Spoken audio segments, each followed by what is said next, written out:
Good evening to all those Orlando people that have tuned in for my live part 3, the exciting stuff. Now, this video was put online by WFTV, Channel 9 News, and they removed it.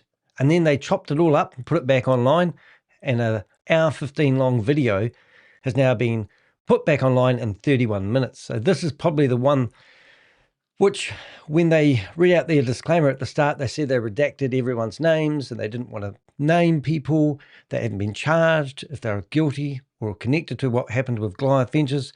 And it's kind of like a contradiction along the way. Now, some announcements that I'd like to talk about before we get started is ChatGPT seems to be offline for me. I don't know about you, but the whole world's gone to ground to a halt, especially me. But at the moment, for some reason, it says upstream cannot, connection error, disconnect, reconnect before headers, retire the latest, reset reason, connection timed out. That's the error I'm getting from ChatGPT. And I do rely on ChatGPT for do a lot of my investigations. I don't ever hide the fact. Another interesting thing, that some developments that happened overnight, I've been chatting to one individual which we've actually called a co-conspirator, and we've had quite a lengthy chit-chat session back and forth. They have their ideas and their philosophies, but we keep asking for receipts for what they're claiming. Anyway, long story short, one message I got that sort of triggered me a wee bit was they said that if I did an attack on any company, that company would crumble. And then I thought about it and I thought, well, that's not really a fair statement, because for a start, we started investigating Goliath Ventures on the 1st of September. We received one of their contracts. We did our own investigation, and then we published our first findings in September 2025. People were receiving their dividends. Everything was business as normal at Goliath Ventures. And unfortunately, we have got quite a few contracts from individuals that invested after we started whistleblowing Goliath Ventures.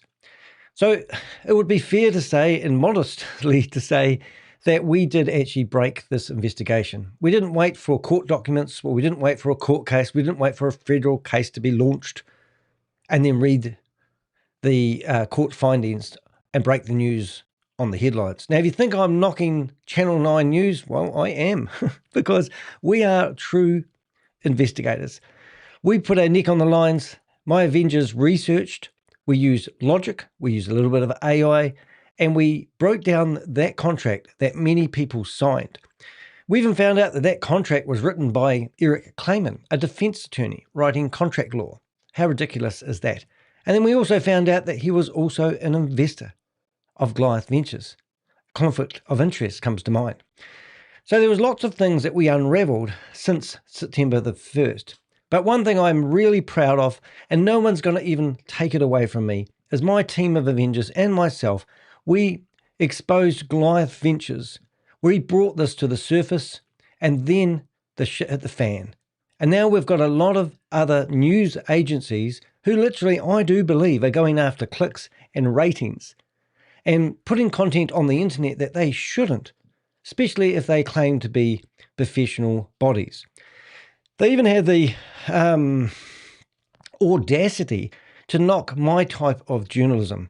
I'm pretty transparent. Most people that's been subscribed to my YouTube channel along the way know that I put everything on the table when we're doing our investigation. And we rely a lot on people that support us, not just financially, because we don't get paid a yearly salary of 100 plus grand a year to do what I do. Actually, I rely on $5 donations. And it's been a hard road, especially when my very first court case, unrelated to Goliath Ventures, actually cost me $33,600 to defend myself. And we won, and we got the courts ordered them to pay $25,600 in our legal expenses, but they never did pay. So I'm now paying that off at $15 a week. That was my first lawsuit for I've forgotten now, 3.8 million. Yeah, that's what they were suing us for, because I wrote the truth about a scam that fell over. And the first thing they do, rather than answering my right to reply questions, is they file a lawsuit claiming defamation. That's just another day in the office for Danny DeHeck and the Avengers. Even just a couple of weeks ago, I won a high court case after an individual decided to go to the district court and complain about something that they were doing wrong. So then I won that case, and then they disputed the district court's decision and took it to the New Zealand High Court. I didn't actually think it went in my favour, to be honest, but it did. Flying colours. The judge said the article can remain. So behind the scenes, we spend a lot of time doing a lot of investigations. A lot of people provide me information which are the unsung heroes. Now, one individual at the moment, which I'm really proud of, has just sent me some really exciting news. We know that there's another investor that's just had a lengthy interview with Darlene Jones. So in the not too distant future, maybe in a few days, just at the appropriate time when the clicks are high, there's going to be another video come out about Goliath Ventures and a victim. And she's doing this apparently to help victims. But apparently I've got more victims than most people have on their desk. And none of the victims have actually said to me, I'm so glad that Darlene Jones actually interviewed Chris and got him to put him in front of none, not one, not even half of one, not even quarter of one, not even a teaspoonful of a victim has come to me thinking that was a good idea. So why did she do it? Why did they put all this information on here?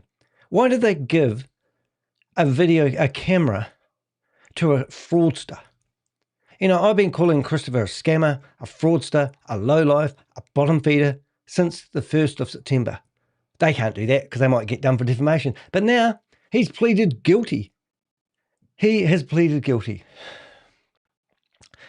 What I want to do is I want to write the reply to the individual I sent, who accused me of doing this, basically an attack against Goliath Ventures. Now remember, this is a co-conspirator who I've been corresponding with, and all of a sudden they decided to say that if I attacked any company, they would fall over, which is a load of rubbish. And also bear in mind, like I just said, that these people were still operating the business as normal when we started whistleblowing this company for running a scam. It was my team of Avengers, myself, and it's that blew the whistle and told everyone that Goliath Ventures is running a scam. There were people that had been researching it earlier on. They actually become part of my team of Avengers, and they shared their intel. One of my Avengers went on and on and on about My Liquidity Partners. He said it's a mirror image of like my liquidity partners. And I didn't know anything about My Liquidity Partners, so I didn't really focus on it. Then we started seeing photos of Christopher and Nick with the people that were running these crypto Ponzi schemes. And then I started thinking, I better have a closer look at My Liquidity Partners. And I still remember sending the file to Homeland Security and saying, this is the game changer. My Liquidity Partners, NLP, is identical to what Chris is doing. And then we gave them all the connections to My Liquidity Partners and Christopher and Nick. So, you know, we have been on this every step along the way. I've been in newsrooms. I've shown them 3 civil court cases. They weren't interested in doing a story on it because they didn't have a federal case. 2 days later, there was a federal case launched, and then they started reporting on it. And it was WABC, BBC News, not Channel 9 and not Fox 35. Fox 35 interviewed me for over an hour, and nice guy.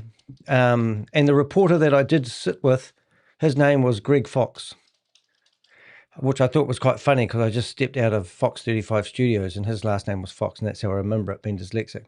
Anyway, I want to read this reply and just make sure I'm not going to expose the person I've been chatting to. Yeah, so let's have a listen to this, see if I get it right. I don't think that's a fair assessment. I started investigating Goliath while it was still operating. At that point, people were still investing and withdrawals were still being made. My reporting didn't create the underlying problem. It raised questions that I believed investors deserved answers to, and I stand by that. If banks or regulators later took action, they did so based on the information available to them and their own assessments, not because I simply made videos. The unfortunate reality is that Christopher Delgado has now pleaded guilty. That tells us the underlying fraud existed regardless of who first started asking questions. If my reporting caused anyone to stop investing or encouraged authorities to look more closely, then perhaps it prevented even more people from losing money. Yeah. And that's what sort of why I wanted to bring that up, because we unfortunately got people who reached out to us and said we invested, after September. And it was like, that was the most gutting thing for my team of Avengers. And we thought, oh my goodness, how are we going to, create more awareness? I went to a conference and there was a lady who was a university lecturer who specialised in online fraud and scams. And she was raving. People were asking questions, asking her, how can we stop these people running these investment opportunities online? And she said, you can't. And then as she said she can't, she pointed straight at me in the audience. There was 150 other like-minded individuals who were there. We're talking the Cambodia chief of police, the Filipino cyber squad commander, FBI,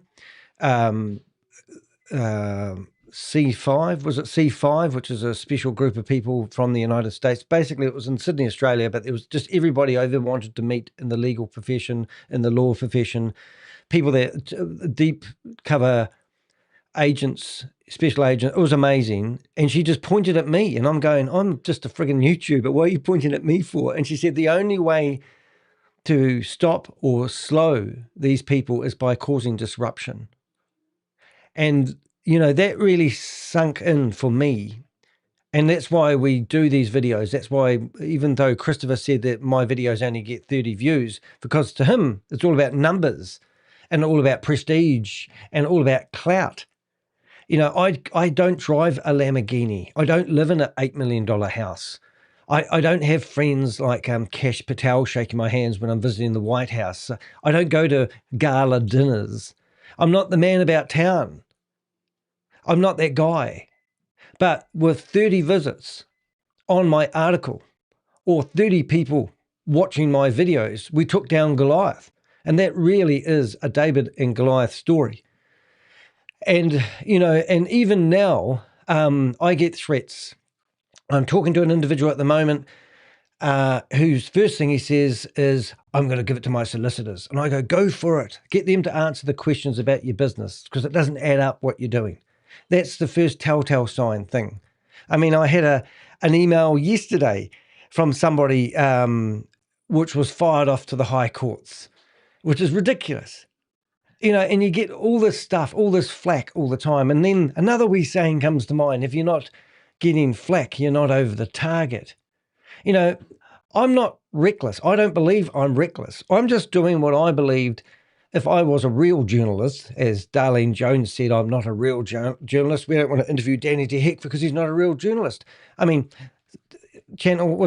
Fox 35 News interviewed me, but they didn't want to publish what they said because I don't know why, but they didn't publish. Maybe they're holding back. But I have, like we've had CoffeeZilla.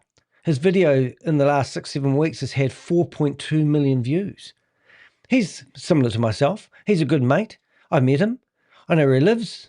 I can't remember actually. I had to get there secretly. But what I'm saying is we share a bond.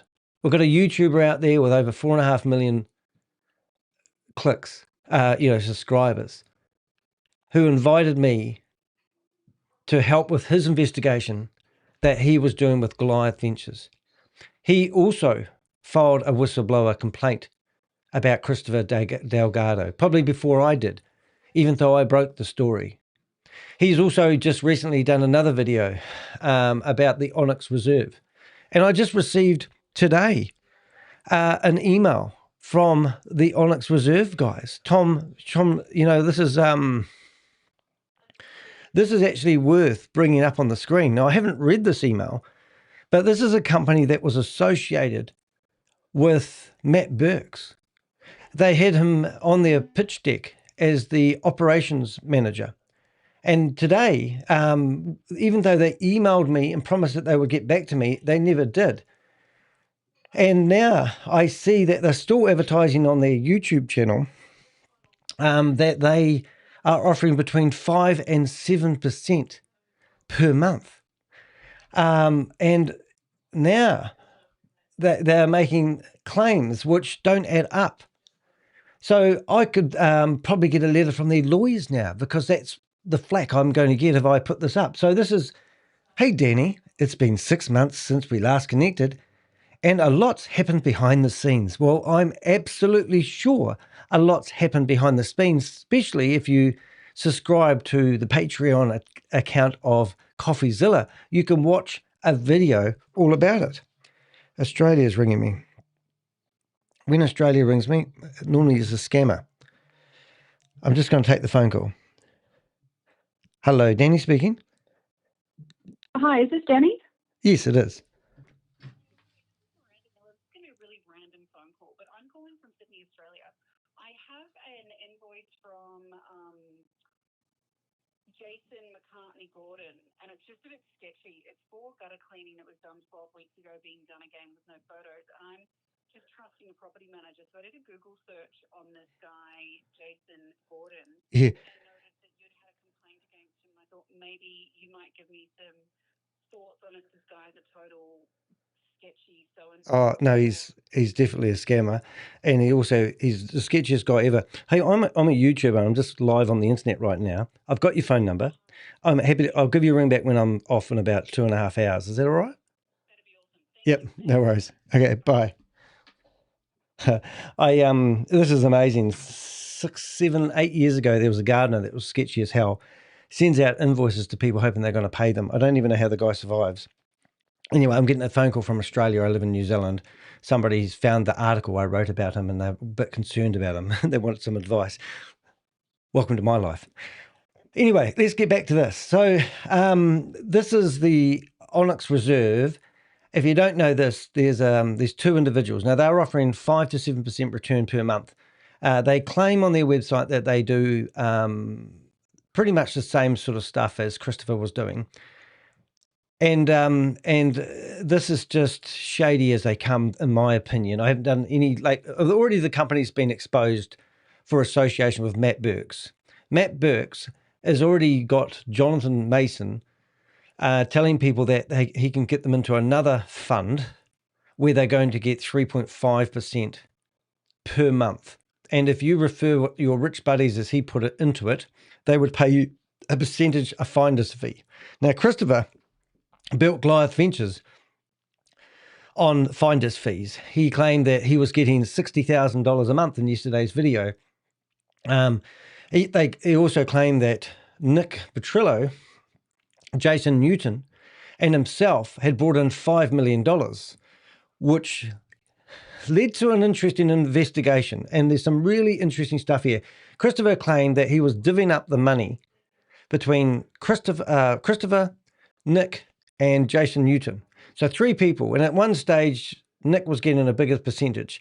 So they brought in $5 million to invest on My Liquidity Partners, and the finder's fees, which we've actually tracked some really interesting stuff overnight. The finder's fees were about $75,000. So they forfeited $5 million worth of their friends and families and associates' money to get $75,000 to split it up. Now, it seems like there's a pattern out there where all these people are using other people's Ponzi schemes to generate the returns and white labeling their service. That's what this whole video is going to be about today. So here, and then we've associated Jonathan Mason to insurance. And we also showed a video a couple of days ago of his buddy with the beard, the big beard, who had also claimed that they have ceased paying out people. And they claim they weren't associated with Goliath Ventures, even though they've been investing people's money, paying out dividends, but currently freezing all dividends. It just goes on and on and on. So I haven't even read this email yet. But these guys, they hide. Shit hits the fan. They wait, and then they go forward and do it again. They rinse and repeat. I'm really interested to see what this email says, and I thought I'd share my experience with it. Okay, a new chapter for Onyx Reserve. Let's start again. This is what I call, when I read those lines, my brain goes, Danny brain goes, oh my goodness. Sketchy Australians. Okay, Nev.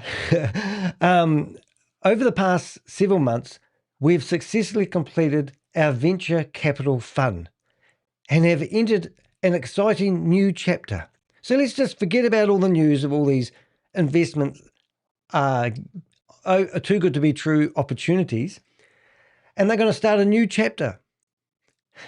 Partnering with many of the world's most recognized athletes and entertainers to acquire luxury real estate opportunities alongside leading developers. Okay, now if I'm going to read this in Danny's mind, what athletes? Michael Jordan? What are we going to say here? Entertainers? Jason Derulo? I mean, why don't these people put the names of the entertainers and the athletes in their newsletters? They might do. I haven't read it yet. The Onyx Reserve Signature Estate Fund. Oh my goodness. Rather than competing for ideas on the open market, we've built our system, a system few investment groups can reach. So what is he saying here? Rather than competing for deals on the open market. Remember Christopher said that they were trying, like NLP was a scam out there that they were using a white label service for. Right? And when that fell over, what do you think Chris did? He probably went looking for another one. These guys. And then Chris said that they were trying to build their own fund. So am I reading this right? Are they saying that they're competing for deals rather than searching for ways to find investments in return? We've given up. We've built an ecosystem a few investment groups can reach. Through our extensive networks of world-renowned athletes, entertainers, and strategic partners, we are partnering directly with many of the country's premier luxury developers on branded resident and trophy real estate opportunities. Why would you even believe anything that these people are saying? Now, the good thing about this guy, they claim that they help over 60 athletes with their portfolios, right? And have you ever tried to contact a famous athlete? And I talked to a basketball player who invested over $400,000 with Goliath Ventures. And he said that if he doesn't get his money back from Christopher, he's going to go public and use 600,000 followers that he has on his social media to bust out Christopher. That's what he said. Never heard from him again, but he was a famous athlete. I should have asked him at the time, are you familiar with the Onyx Reserve guys? Or is there anyone who's watching my videos now that invests with these guys who get the dividends that they claim that you're going to get? And do you have a contract? Is it insured by Matt Burke? These relationships have allowed us to negotiate substantial purchase discounts. Oh, I've heard this all before. Several unique developers incentives and structure transitions designed to better align interests to help protect capital. Oh my God. So Matt Burks was helping people because they had insurance for Goliath Ventures. And all of a sudden, the company that was or is, I don't know, associated with Matt Burks is now saying that they've got to help investors' capital, protect. This is the same shit that I see all the time. The momentum has been incredible. What momentum? You've been hiding for 6 months. In the last 30 days alone, we've closed more than 21 million in luxury real estate while expanding our pipeline of future acquisitions. We've also partnered on major developments, including, he's actually named some stuff now. So I'll get these read because I'm not familiar with the names. Viceroy Residences Fort Lauderdale, the Colette and Opus Coconut Grove. My God, Coconut Grove? That's not the drink. Anyway, recently hosting a premier marketing event at, I'm just going to read this because I'm going to get this stuffed up. Let's have a listen. Viceroy Residences and preparing to host another exclusive event at the Colette in mid-July. In addition, we've completed transactions alongside internationally recognized athletes including soccer legend Roberto Carlos, F1 driver Rubens Barrichello, and golf major champion Dustin Johnson. Several additional partnerships are expected to be announced in the coming months, headlined by global stars including Flo Rida, French Montana, Jordan Spieth, and more. This pipeline includes some of the biggest names in golf, tennis, soccer, Formula One, music, and more. Right, so they have actually named some individuals here. So do you know what I will do? My team of Avengers will now try and find Ruben, I can't even say his name. What is it, Ruben? Roberto Carlos. Roberto Carlos, and all these other names. If I try and find their contact details and send them an email, do you think I'll get a response back? I don't know. Do they have a connection with them? Well, what I would do, I'd be going to these three names that you see in front of the screen here, and I'd be going to their social media and see whether they actually do any talking about their connection with the Onyx Reserve. The first thing I would do is I would tell them, have they seen the video that CoffeeZilla did about the Onyx Reserve? Are you familiar that the Onyx Reserve has been investigated for over 12 months now? Anyway, what next? So let's just read the whole lot. What's next? We're currently finalizing fund allocations, which is expected to close within the next 45 days. Immediately following its close. So stop right there. So here we go. We're expected to close in the next 45 days. Now, every single Ponzi scheme and scam that I investigate always has fear of missing out techniques. Putting a deadline on it and forcing people to make a decision within 45 days. Just time for you to get your funds together before you invest in this don't miss out opportunity. Immediately following its close, we'll be launching Fund 2 with a targeted $100 million capital raise. If you'd like priority access before Fund 2 opens publicly, simply reply to this email and we'll add you to the priority waitlist. We're just getting started, and we are excited to share what's ahead. So what I'll do, I will actually reply to that email. I will use the research that we've done on the Onyx Reserve, and I will ask them some prudent questions and see what we get back. And that will help me with my investigations that we are doing on the Onyx Reserve at the moment. These individuals wrote to me telling me they would do this and do that and reply to my emails, and I never received anything back from them. Anyway, so I think that's the updates. The other thing I have got that's quite interesting, as we said, we know of another interview with Darlene Jones with another investor. We also know that there is going to be some more media coming out. What have I got? So there's going to be some more articles from an independent researcher coming out in the not too distant future. What do we call ourselves? Somebody like myself. Oh, Susie, did you not know I'm running a premiere at the same time? Problem last night when I was trying to fix my audio problem I had. I switched my video saving software to save audio files instead of saving movies. So I was up to 3 o'clock last night waiting for my movie to finish rendering, and it just took too long. Finished up going to bed. So if you go to my YouTube channel, you'll see that I'm running a premiere at the same time that I'm running this live. So this is the premiere. I've got 3 people watching. So now what I need to do is go over to the live that I'm doing at the moment, which is here. I've got 13 people watching. Thank you very much. So if you go to my I'm also YouTube broadcasting channel, on 6 different channels. So now I'm going to go to my premiere. Right. Oh, and my premiere, which is here. Yesterday's video. All right.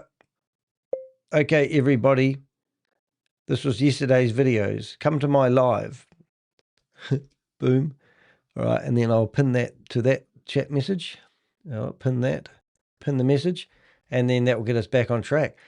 Alrighty, so if you haven't been keeping up with current events, ladies and gentlemen, there's 5 videos released on FWTV, and then they put a message on the screen basically telling everybody that they want to be ethical and not name and shame anyone in the videos, however they did so.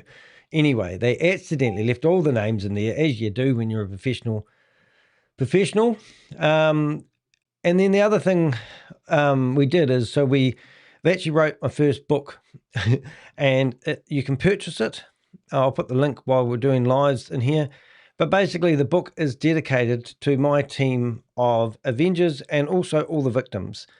everyone who trusted Goliath Ventures and their savings. To the investigators, journalists, regulators, and whistleblowers who refused to look away. And to my Avengers, the quiet volunteers working tirelessly behind the scenes. And we had an amazing amount of people with the Goliath Ventures team that helped do the research. Your commitment to uncovering the truth has made the publication possible. Now, that's my book. I explain about the book, editor notes, introduction, and then we got stuck into the biggest quote that I can remember.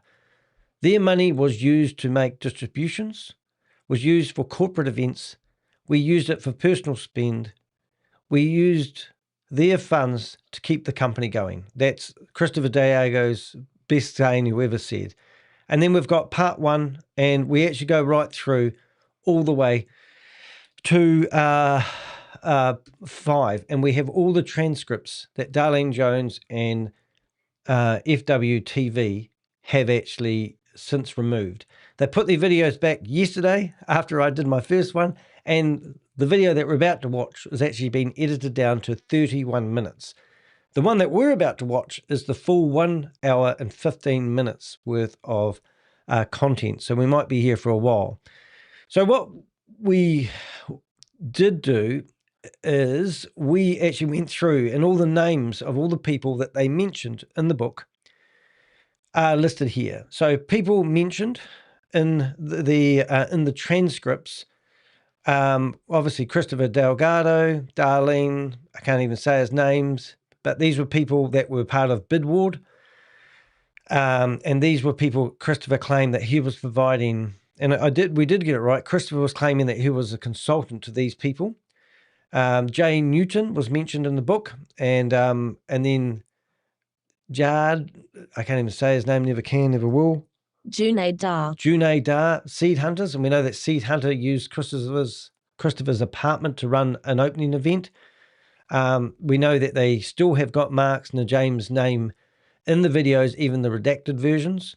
Matt Burks, as I just talked about, he was associated to the Onyx Reserve, and we notified them about it. They were alarmed. They promised to answer our questions. They ghosted us, and now we see that they're now out there seeking for investors to invest in their company, claiming that they have got connections with some of the most famous sport players in the world, and we'll ask for confirmation of this.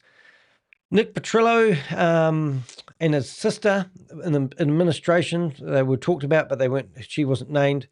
And, we found out Nick's companies. And also Nadia Bringus, which we do believe she'll probably do some jail time as well. They talked about Nadia as the accountant, even though she was a bookkeeper, apparently going by her credentials. And then what we did is we highlighted in the book persons of interest. We have over 300 persons of interest. And in this image right here, we've actually narrowed it down to 27 main conspirators, people who endorse Christopher and the like. And we've been chatting to 2 of these individuals on a one-on-one basis at the moment. And what we're doing as we go on with this, we'll actually make it easier for investigators to understand the structure of Goliath Ventures. This investigation is not over by a long shot, but Christopher had multiple companies. Nick Petrillo had multiple companies. One of the main ones that was mentioned was 21 Ventures.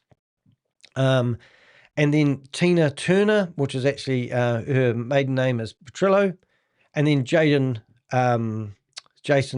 Newton, who was also a former president of 21 Ventures, which is Nick's company. So those 3 people are probably the main dogs: Christopher, Nick, and Jason Newton. And then we've got all the other names of all the other people that we've seen are associated and endorsing. In time, we will, add to this list and put more details. We're actually asking people if they have any more details about people that are actively involved. We will put what we call a sort of a description of exactly what role they played, and that's it. But if you want that book, it's not hard to find. All you need to do is go to theheck.com. You'll find it. If you click on Goliath, when you click on Goliath, it takes you to the Goliath Ventures investigation, and you've got Goliath Ventures memoirs. It's a nice way of supporting what we do. We've sold 4 copies so far. So if you want a copy of this book, it's 178 pages, and it's the whole transcripts of what we're about to look at the moment. Alrighty, guys, let's get into it. So first of all, I'm not going to probably do the speech from Darlene. I might just do a few seconds of it, and then we'll fast forward to the groundbreaker stuff. I'm WFTV Channel 9 anchor and investigative reporter Darlene Jones, based here in Orlando, Florida. Many of you have followed my extensive reporting, Goliath Falls, which is a series of reports that focus on my exclusive interview with Christopher Delgado. And there was a chance when I was going to have an interview with Christopher in his house after he had been charged. And that was actually quite a thing that I was actually, I suggested, and powers that be were actually trying to make that happen. So it would have been quite funny, and I still would be quite keen to do that if Chris was allowed to talk to anyone else. But I wanted to interview him face to face, and I said I would do that, which is actually a bit of a crack up, really. But anyway, hopefully we'll get past. The sound quality is not very good at the moment because for some reason they recorded this on left ear only on mono, but the sound quality after she talks will get better. Federal case. And we will update this site and all of our WFTV platforms with the latest information. Let's wait for it to finish. Here we go. All right, so there we go. Sounds better, I hope. tell me your first and last name again and who you are. Freaking hilarious, Chris. I'm Chris Delgado, the former CEO of Goliath Ventures. So I want to revisit a couple things from yesterday, just so I have clarity. The contract agreements, like who developed, who wrote those? Ha! Yeah, originally the agreements were mirrored after MLP because we were originally white labeling their fund. And we had already had people invested in MLP. So we wanted to make sure that our agreements kind of read similar to theirs. It wasn't until later on where, securities questions started getting... No, I don't know if we have. Yesterday we showed you some interesting stuff about NLP. We looked at a video where it showed that NLP didn't actually do the volume and trading to generate the returns they were paying people. We haven't actually got, I don't think anyone's got an NLP contract. If you do have one, or you just happen to have one sitting in your filing system, please fire it through to us. Danny@dheck.com is my email address. We would like to see what he just made claim of. They started getting brought up and have I got an echo? Issues with the SEC, and that's when we went to different law firms to have our agreements reviewed and restructured. I know what MLP is, but what is MLP? MLP is My Liquidity Partner. They were a crypto liquidity fund that a lot of people were invested in. Kind of like we discussed before, how MLP took off was everyone in crypto was involved. Okay, everyone in crypto was invested in this company. Okay, so it kind of gave it the golden stamp of approval. Okay, so we're going to fix the echo. I'll get rid of that. Hopefully, what I've just done will fix it.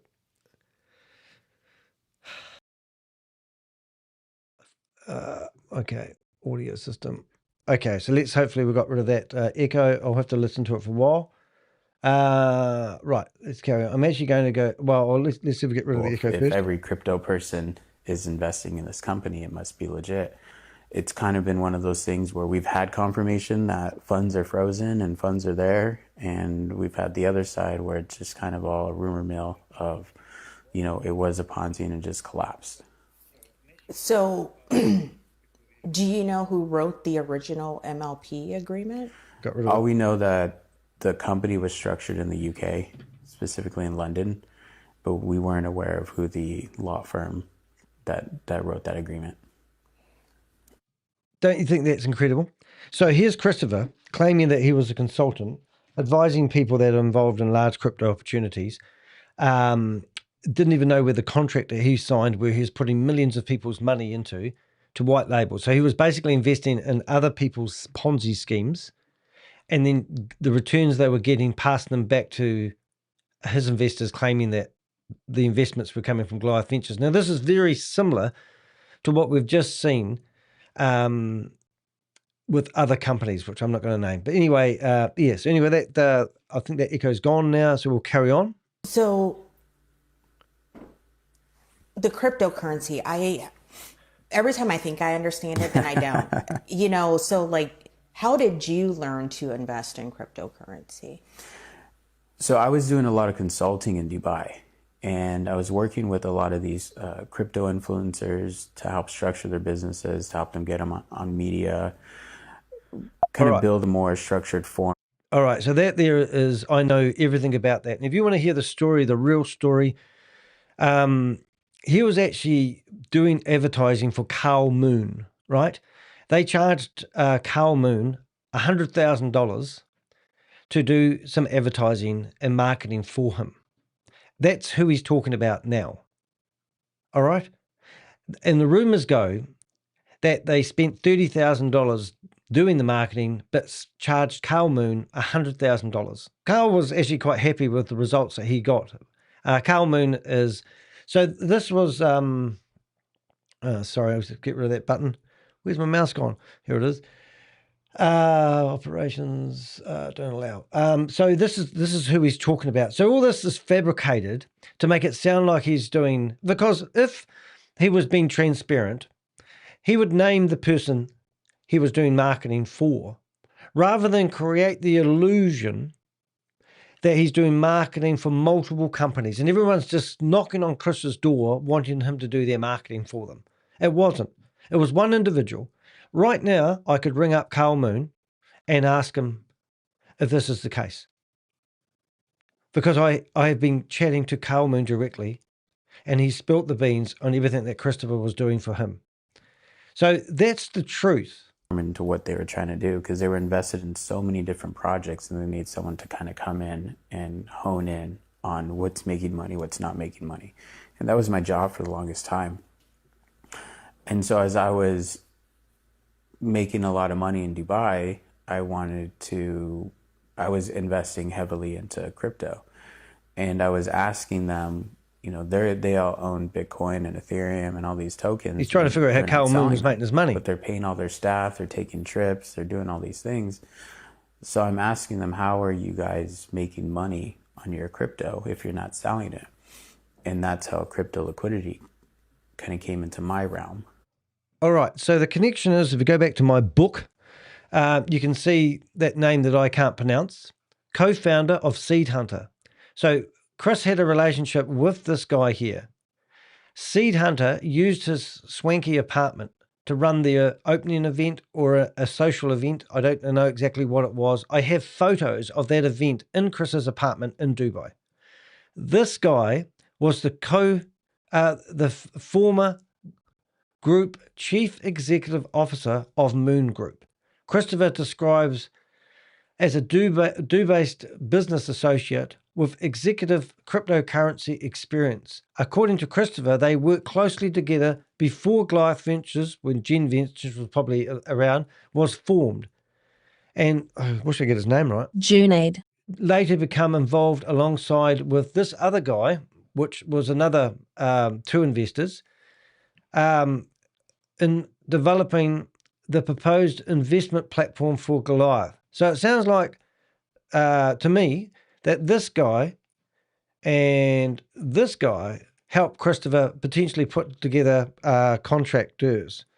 Don't need any free likes, but thanks for asking. Anyway, let's get back to Christopher and see what else he's going to give you the illusion that he was just a man about town when it come to crypto investments.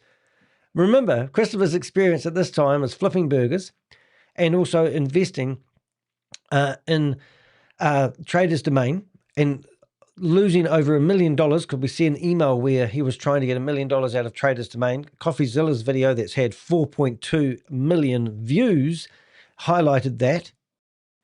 And then, in fact, why don't we just do this? Let's do this properly. Let's go here. So this is CoffeeZilla's interview. Let's find. So if Christopher is here, success. Let's see, Christopher's, where did he say that? Was it there? Goliath Ventures. There it is. I'm not sure. I think Chris just copied their concepts. Well, let's find out. Let's look at their website. It's dead right now, but pulling an old archive, we do see similarities. Liquidity pools run on Uniswap, allowing you to hyper compound. Then I saw this photo from Danny. That's Chris Delgado with Verlin Santiago, the creator of My Liquidity Partners, who allegedly fled to Dubai. Now, to be clear, My Liquidity Partners was found to be a Ponzi scheme. Could it be that Goliath was stealing another person's playbook and operating it as a private equity firm? I mean, it's obviously a big accusation to make. And now Christopher has admitted this on camera. So I started digging through my old Ponzi cases and this. found another link, Trader's Domain, a Ponzi scheme I investigated years ago. I had all their insider emails, and I found within them Chris Delgado. He was emailing as a special investor trying to withdraw $1.3 million from a collapsed scam. And this is when all his old claims about taking risk came back to me. I don't think people really understand the amount of risks that I took early on in my life, not only my corporate career, but also even with my current company, and what I was willing to do and what I was willing to lose to get to this part. At this point in the investigation, I'm like 99.9% sure this is just a Ponzi scheme worth hundreds of millions of dollars. Chris is already involved with some. The numbers don't make sense. And so I'm thinking, clearly I'm going to make a video, right? But that's when the first lawsuit dropped. I have been sued in America, and the dumbest thing I could ever do is turn up in America. Hello. Yeah, but they're going to try to bury you financially. I'm already buried financially because that's the crazy thing. Actually upsets me watching this. I don't know why, but look, I think when you report the truth, when you spend hours, and my Avengers know this, we've all spent hours and hours researching this guy. And people understand, people may not realize why I want to show how bad it is that Darlene Jones, Channel 9 News, WFTV decided it's a good idea to get Christopher on screen here when they don't know what the fuck they're talking about. Darlene is not an investigative journalist that I would say. She calls me. I mean, what type of investigative journalist would you prefer? One that actually stops a Ponzi scheme and stops people losing money, names and shames anyone that is running or promoting a Ponzi scheme, breaks the news, stops people from investing, helps people who've lost their money and gives them direction? Or would you rather somebody that waits for the courts to find somebody guilty and then sits there as a news reader and reads the filings from the courts? I mean, here's Christopher still going on about how he was a consultant for scam companies, working for and taking money from people of influence, claiming he's doing marketing campaigns like he's some genius when he's just a bottom feeder fraudster. Every step along the way, we covered it. CoffeeZilla is amazing. And everything Chris says here is he's trying to control the narrative. Well, wake up, Christopher Alexander Delgado. We know when you take a shit in your house, mate. And all your bullshit that you're spewing out here, trying to throw people under the bus, you're just an animal, mate. And we're going to keep exposing you and the people who have endorsed you along the way. Was them introducing me to these different funds, MLP being the biggest. So were you doing day trading? How did that? No, I mean, it's a fund. Is that loud so enough? You invest your money. They do all the liquidity pairings on Uniswap or whatever DeFi platform they were using. And then you would earn a portion of the transaction fee back. Is that like a buy and hold kind of thing? Or No, not like a MicroStrategy aspect, but basically you're offering liquidity or money on a DeFi network. And as things sell, because you're holding those pairings, the platform's paying you a transaction fee. The most simple form is when you transact a wire and you send money from one bank to another and you pay the $30 fee, that goes to the bank. They're facilitating the movement of funds from one branch to another. You're doing the same thing in a DeFi platform. And this is really important for you guys to understand what was actually happening with My Liquidity Partners. $200 million had been invested in My Liquidity Partners, so I've been told. The liquidity, the amount of transactions that $30 that he talked about, this is a really good analogy, actually. Thanks, Chris. I'll use it. Because those $30 and all the transactions that were happening, the $30 times the transaction number didn't add up to the amount of money they were claiming they were paying people on a monthly basis. So anyone that was hired as a consultant could have figured out that it was a scam. And the corporate spend, the 12 sports cars, the 8 properties, the 18 Rolex watches, don't get me started, money, even we worked out that his personal spend a year would have been about 25 million. That means the amount of turnover he would have had to generate to justify spending $25 million on shit that means nothing. Lifestyle marketing didn't add up. Hence, it's a scam. So anyone in their right mind who might have been using the excuse that My Liquidity Partners was legitimate is a very low IQ person, not a clever person. Because I could work it out. I've got a reading level of a 9-year-old and I can't read and write. I can call a scam, obviously. He knew what he was doing, or he's utterly stupid. In a decentralized. Oh, okay. Yeah. Okay. Decentralized. Yeah. She's doing her research at the kitchen table. Okay. Talk to me like I don't know what Yeah. cryptocurrency is. So yesterday we talked about 2 different pots, like this company or liquidity pool that you were trying to get up and running with the folks in Dubai.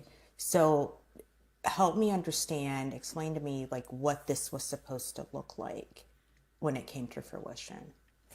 Yeah, I mean, the original idea was we wanted control of our money and we were raising money. And so we didn't want to put millions and millions of dollars with MLP with another fund. So that's why we were developing our own liquidity pools. So the idea, the original concept was that we would still have money with MLP, maybe not as much, but then we would hold vast majority into our own fund. That was the original concept of what we were trying to build. It's impossible. And that's what never came to fruition. I mean, it's running today. It's.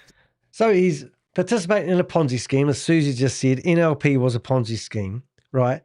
And now he's talking about copying the Ponzi scheme and making a proper Goliath Ventures liquidity pools thing. Absolutely crazy. While we're there. The Red Raptor. How you doing, mate? Come on. I want to interrupt y'all, YouTube. Did anybody catch that right there? Go for it. No answers. Crickets. So, just like Danny said before he hit play, Chris is either knowledgeable about the scam or he's a complete idiot. Because Darlene playing Miss, I'm too goody two-shoes to even find out that you're a scam as well. She doesn't know nothing about the scam, but she said either in the earlier video or this one, she says that's the very definition of a Ponzi scheme. Why doesn't she call out the scam right there? Yeah. Right freaking there. No, because the other day, mate, she's sitting on her stool telling people that she was just playing stupid so that he would relax and give him enough rope to hang himself. That's her reasoning. But after, she must have watched her own interviews. But this is where you say this isn't right. I wouldn't be able to sit here with a pen and paper for a start and take notes as this guy's saying this shit. Because the way that she's trying to arrange her questions, she got so far into investigatory mode that she was like, what happens after this happens, after this happens? Why doesn't she call him out to say, oh, so you mean to tell me that you were taking the money to put it into from the fund, the Goliath fund, and you were putting it into My Liquidity Partners? Why didn't she say that right there? That that's the definition of a freaking Ponzi scheme. no offense. That's what Darlene needs to be called out about right there. And no offense to your profession, mate, but you're a truck driver. And if a truck driver gets criticized for being just a truck driver, then let's just say that the Red Raptor here is just a normal person, and he can say that. How can somebody who claims to be an investigative journalist not call out somebody she's interviewing for running now we know is a $400 million Ponzi scheme? Why would she let him walk, and why would she put this on the internet? Right. How did he say, oh, my dad was a truck driver, right? Oh my Back God. to a truck driver. Chris, does your dad know? Does your dad and your mother know? Because they're going to be looking at you in prison, dude. Does your mom and dad know when they got that far into the interview that you were lying to the face of that Darlene lady? Yeah. Do your parents know? Do you have any shame about what you've done, dude? That's what that lady should have been telling you to your face. Yeah. I just, like, me, Rich, but it's like, it's just unheard of. It is absolutely batshit crazy that she's not calling him out or giving him a sense of accountability for his action. I mean, does he not realize how disgusting what he's done is? And that, that's the part where you're going to say, do you not realize that there's people at the moment that have lost everything, all their 401k, everything they work for, all the firemen, the policemen who don't have the money, but thought because a friend recommended them into it, they would trust. These people, he's in the whole videos I've watched of this friggin' 5.5 hours of redacted stuff. He says only once that I can remember, what would you say to the victims? And he go, well, we never intended it. We never intended not to be able to make people whole. So even there, he didn't even say, I'm gutted. I'm sorry. I'm an idiot. I'm ashamed. Nothing. No remorse that I've seen in these videos. And these no videos, sensibility to it at all. well, these videos were theoretically put online because Darlene said that the victims need answers, and no victim has come back to me and thanked and said this is good shit. They've all said this is shocking. Right. So if the victims aren't happy about these videos, why the F are these friggin' videos online for? Because they want the bloody ratings. Right. And they're trying to make out they've broke the bloody story. Don't get me started. CoffeeZilla broke the story. He's the one that got the publicity behind this. Yeah. So she could be bashing on CoffeeZilla all the same. And CoffeeZilla and all your following out there, we got your back, dude. We took the flack. And the only time you ever take flack is when you're over the target. Boom. So we'll receive her little sensibilities out of whack, criticism, for the sake of you blowing up the story. But we all know the truth. This is a freaking scam, and she's just as liable to the freaking scam by sitting on the freaking other side of the table with the scammer. Yeah. It's like she's holding hands with him. I think one comment that went on the screen that I won't say, it's not that far. Oh, thanks, mate. I mean, it's just, I don't, like I've said to people, I say to people, may not have said it online, but I'm not worried about not getting the publicity out of this. Only reason I want the publicity so I get a bigger footprint on the internet and I can actually expose more scams because that's the nature of the beast. But it will come out. I mean, sooner or later, Channel 9 News will have to do something with me. They'll have to talk about the elephant in the room. And that's why I want to be there at the sentencing, because I know I'll walk right up to her and go, "G'day, Darlene." And she'll have to acknowledge me. She'll have to say something to me. And maybe that's where I get my ear time and people go, "What was your involvement?" Well, I'm the one that stopped the scam with my Avengers. It's going to be fun. I mean, I'm quite excited. Let them all tell us that we're doing this for clicks now. Yeah. I don't care if we're the only scam Avengers in the world in all of lifetimes combined, or even just one scam that ever made it this far. We are what is supposed to be happening not only in this country, but Danny's in New Zealand, y'all. If he doesn't tell you that every episode, why are we waking up to the fact that it's the number one problem in America and nobody's doing nothing about it? Why are we the ones waking up to it and nobody's holding accountability to that fact? Yeah. Why? Call it for clips. All you want. Good on you, mate. All right, I better carry on. You can stay here if you want. I'll go back on mute. Good on you, mate. See ya. All right. All right. Say bye. Have a good time, Locks. See you, mate. All right, guys, let's get into this. Anyway, don't remember the good part of this. This video is 1 hour, 15 minutes long. It's been taken off the internet and it's been put back on. And they've chopped off over 35 minutes of it. But we've got the originals. It's about 2.5 years late. Mm-hmm. But yeah, I mean, listen, we're working with developers. They're telling us a month out, a month and a half out, the very latest. We're dumping millions of dollars into development. You can't not believe that this is going to come to fruition at some point. Did I know it would be 2.5 years later? Absolutely not. Were we doing everything in our possession to move this as fast as possible? Absolutely. And so it was just one of those things where I mean, let's just put this in perspective. How many, 2.5 years later, he hasn't got his own scam going, 12 sports cars, 18 Rolex watches, real estate. I mean, the real estate that he was buying, and I've just shown you from the Onyx Reserve, now they're claiming they're doing a luxury real estate investing. Wonder if their involvement of Matt Burke and all that's interwound. You know, all these guys are all interlinked. And I can't wait until the next indictment or the next charges are laid.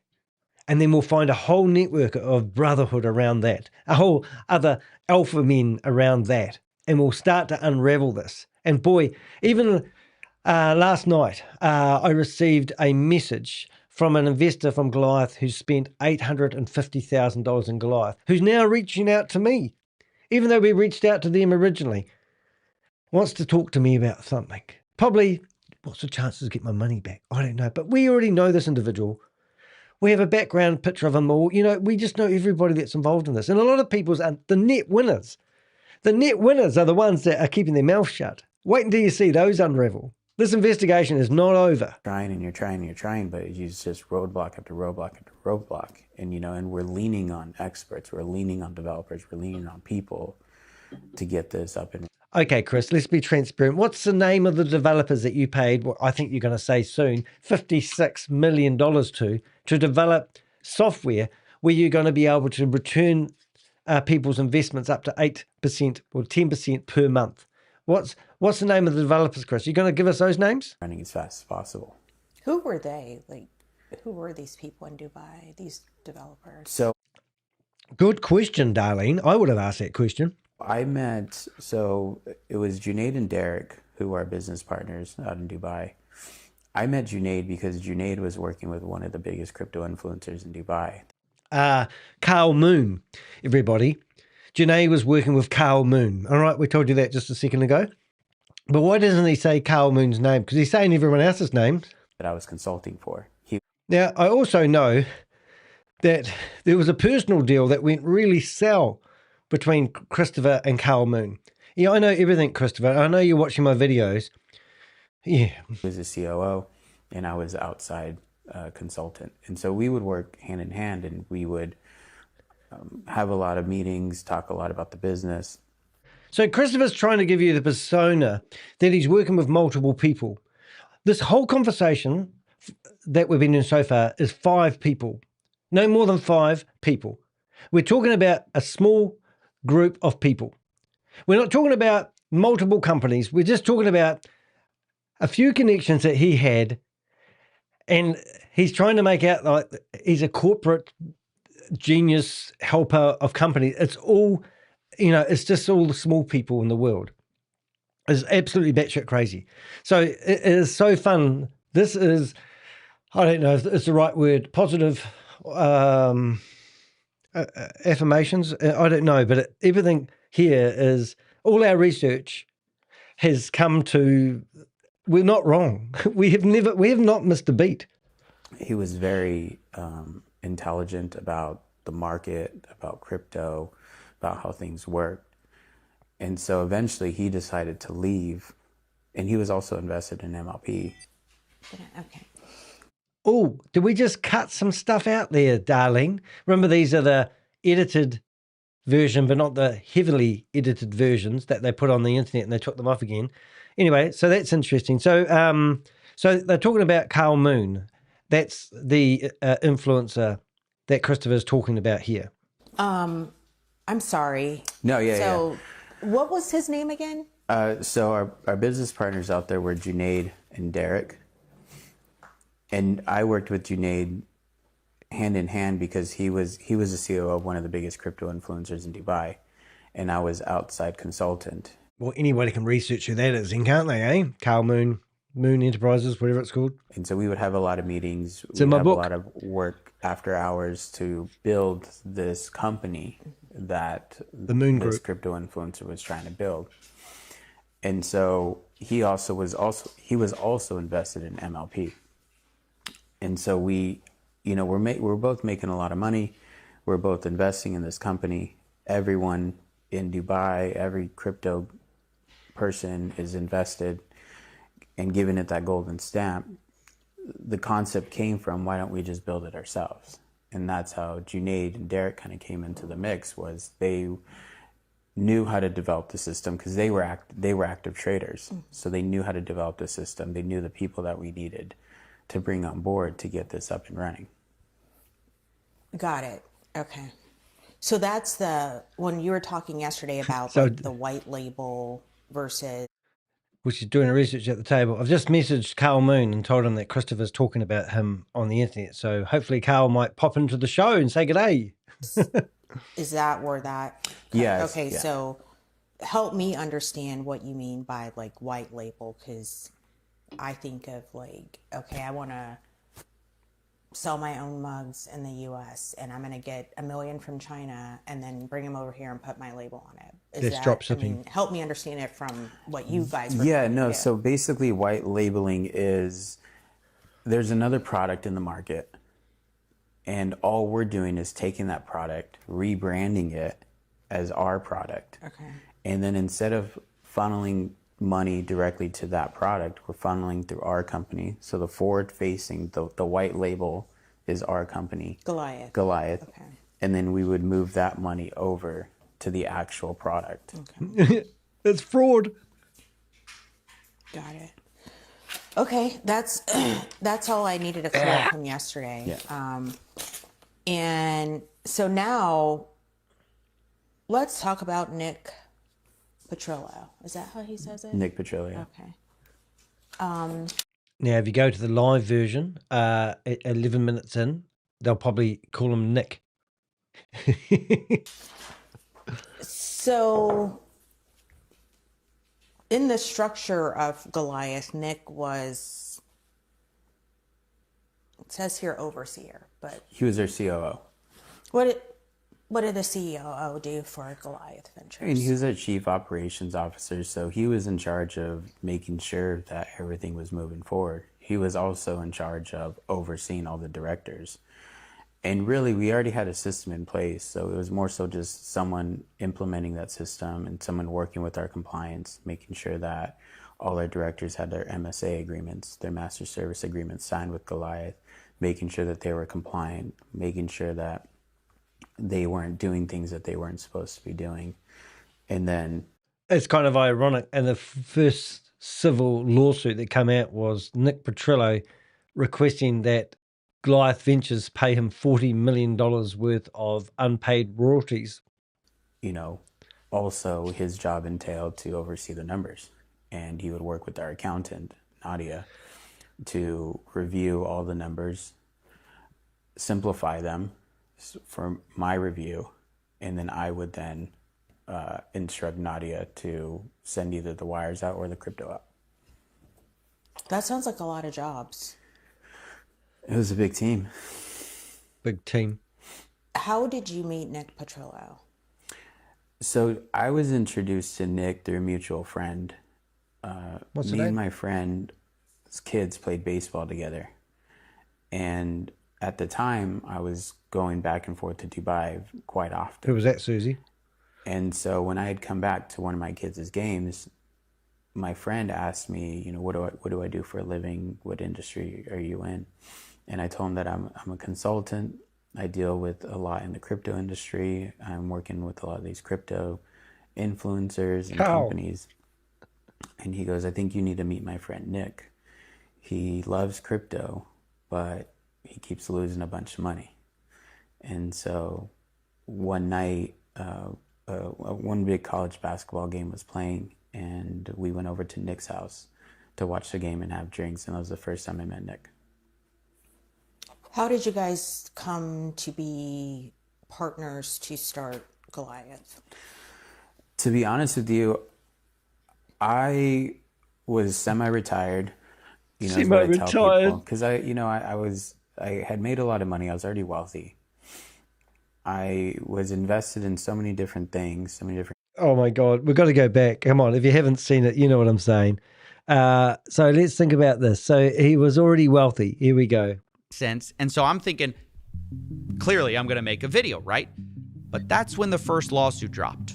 This is when all his old claims about taking risk came back to me. I don't think people really understand the amount of risks that I took early on in my life, not only my corporate career, but also even with my current company, and what I was willing to do and what I was willing to lose to get to this part. At this point in the within them, Chris Delgado, he was emailing as a special investor trying to withdraw $1.3 million from a collapsed scam. So I have to bring that up because it is batshit crazy that here he is claiming that he's retired, but at that time, he's still investing in companies. That's not retirement, by the way, because you can be an investor for a living, and losing 1.2 or 3 million, forgot what he said now. Companies, and then also had a very thriving consulting business. So he was consulting Carl Moon. His one person. Give me one other person's name that you were consulting is what I would ask. Can you give me some names of the people that you were consulting is what I would be asking. When I first met Nick, it was strictly just friendship. You know, we'd go over each other's houses for barbecues. We would hang out, you know, after the kids' games. And there was no business talk. It wasn't until Nick started pressing, you know, he didn't like the industry that he was in. He hated the medical sales industry. He said it was overregulated. And so he wanted out. So did we have that court document that they finally read out about Nick, how he was in a SEC court filing? I forgot about that. It would be quite funny to bring that up. And I think I was his out without even realizing it. And so he had pressed for a couple months to invest. And that's how the concept of us white labeling MLP started, was just, you know, because eventually I was just like, I'm invested with this company, with MLP. If you want to invest alongside me, just go invest with them. But then Nick became privy to the referral fees and the commissions that could be made as many people as you introduced. And then that's when the idea was, why don't we just white label MLP and then create Goliath? Why did you go into business with someone who had just settled with the DOJ? I didn't find that out till 2.5 years later, when we started background checking all our employees and that's a very good question. So this is the what she's talking about. And it's funny that they finally read this in the news recently, but this was here what was it? United States $2,244,270.14 to resolve allegations. So they got fined that much. And in here somewhere, there is mention of, I think, is it Nick? I can't do the search in here, but Nick's name's in here somewhere. Nick Petrillo. But obviously they didn't do much research on Nick's involvement with this. I can't see it, but I do remember seeing it here somewhere. As false claims. Tourniquet. Maybe I've got the wrong article, but there is an article in here somewhere. Federal. Nick Petrillo's name's in here somewhere. Is it, Nick? You're hiding it from me. Maybe it was in the downloadable PDF that come with it. I don't know. But I thought there was Petrillo. Let's try it. Petrillo. There it is. Haha, I knew I was good. So let's just read that paragraph to see what she's just talking about there. The settlement relates to TMP's marketing and sale of compounded medicine that should be uniquely tailored to an individual patient's need and is often extremely expensive. Between 2013 and 2015, TMP, formerly located in Newport Richey, billed Tricare seeking millions of dollars in reimbursement for compounded medicine. At the time, Krutika Patel was TMP's president and chief executive officer. Devon Patel was the company's chief operating officer. Jay Martinez was TMP's national sales director. And Nicholas Petrillo was the national account director and top sales representative. Ooh. So that's what she's talking about there. You can read that article. I just put the link in the chat if you want to read all about Nick's history. Reviewing where our risks were, where our liabilities were. That's when I found out that Nick had settled with the DOJ. So, people here, you're going into business with someone talking about investing a lot of money, and you didn't do a check on this guy to see. Oh, good on you, darling. Get into him. It was clean. It kind of goes back to, no one questioned us about our agreements. No one did their due diligence on our agreements. But you're a consultant. This was a person I met through a friendship, and we were friends for the longest time. He wanted to invest. He wanted to build a business. I understood his struggles because he's a father, and he wanted to spend more time with his kids. And so that's kind of all that I saw at that point was he wanted my life. He wanted, I was taking my kids to school every day. I was picking them up. I was going to their practices. I was going to their games. I was doing a lot of things with my kids that he wanted to do. And so when he had brought that to my attention, that's he kind of wanted to transition out of medical and kind of live more of a relaxed life. That's really, as a father, that's really all that I saw. So I didn't really have any reason to do a background check or you have a lot of people. You're doing business, don't you? Him. There's no reason for me to go to do more due diligence. Also, too, I'd never been in trouble with the DOJ or with any law enforcement agency. I don't even have a speeding ticket. So it's not one of those things that I would have naturally been like, let me go see if this guy has been in any trouble. He had a thriving medical business. He was making $20+ million a year in his medical business. Making a successful entrepreneur. So when you found out 2.5 years later, did you try to cut ties?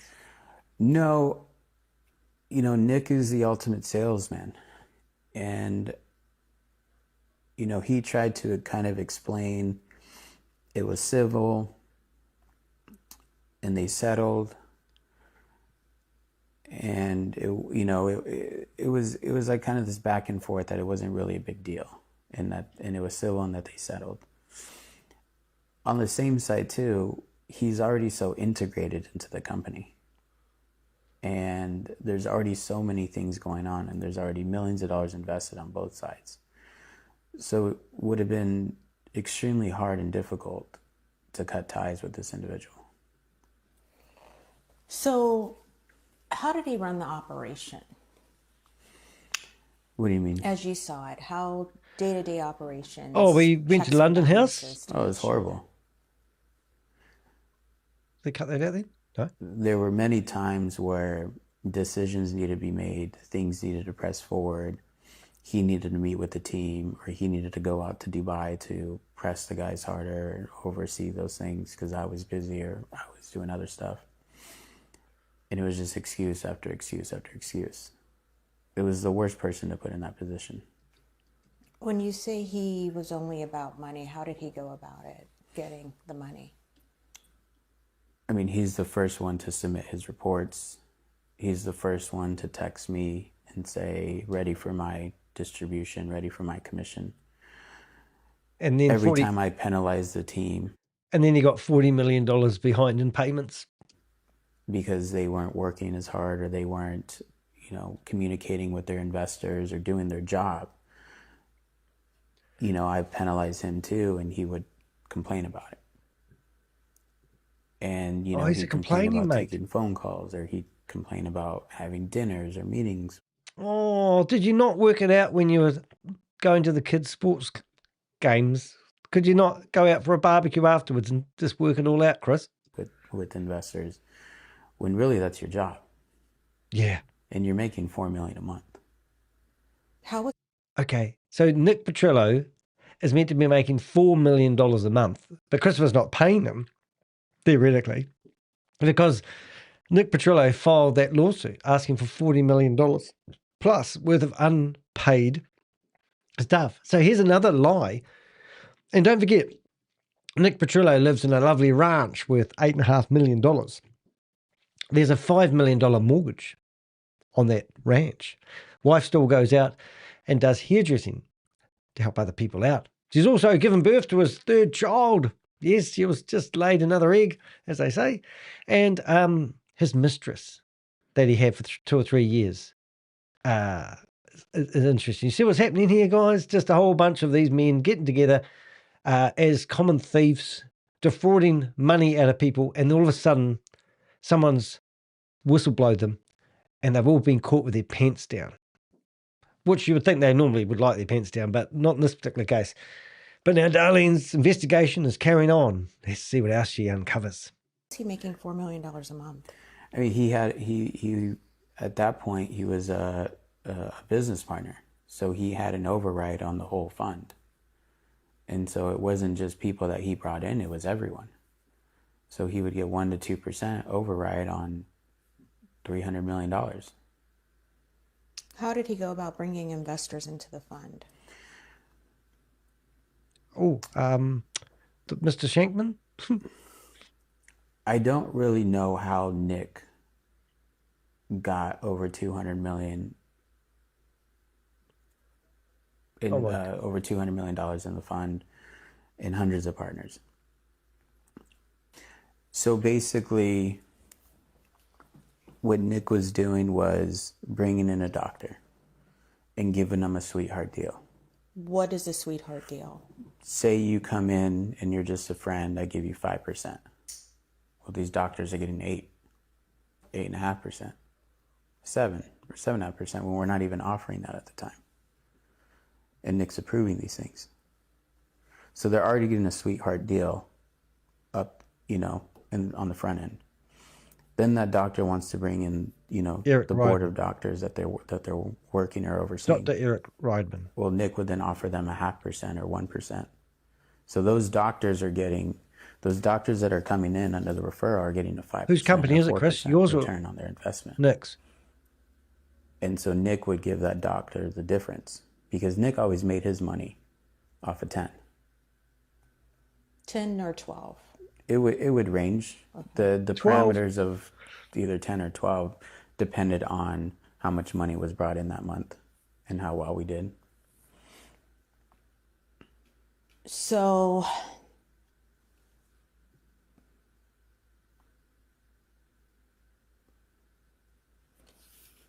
where was the money coming from to give the doctors a return?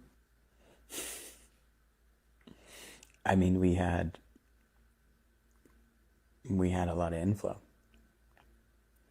We had a lot of unreal, wasn't it? People investing in our company.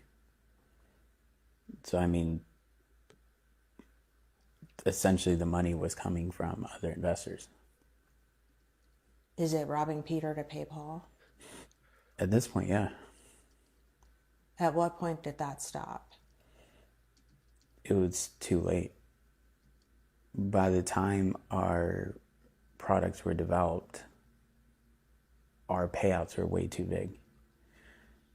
You know, what we should have done is froze everything, moved $60 million into our fund, and then restructured.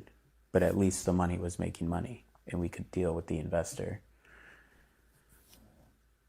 We were just riding on our reputation of always making distributions on time, if not early.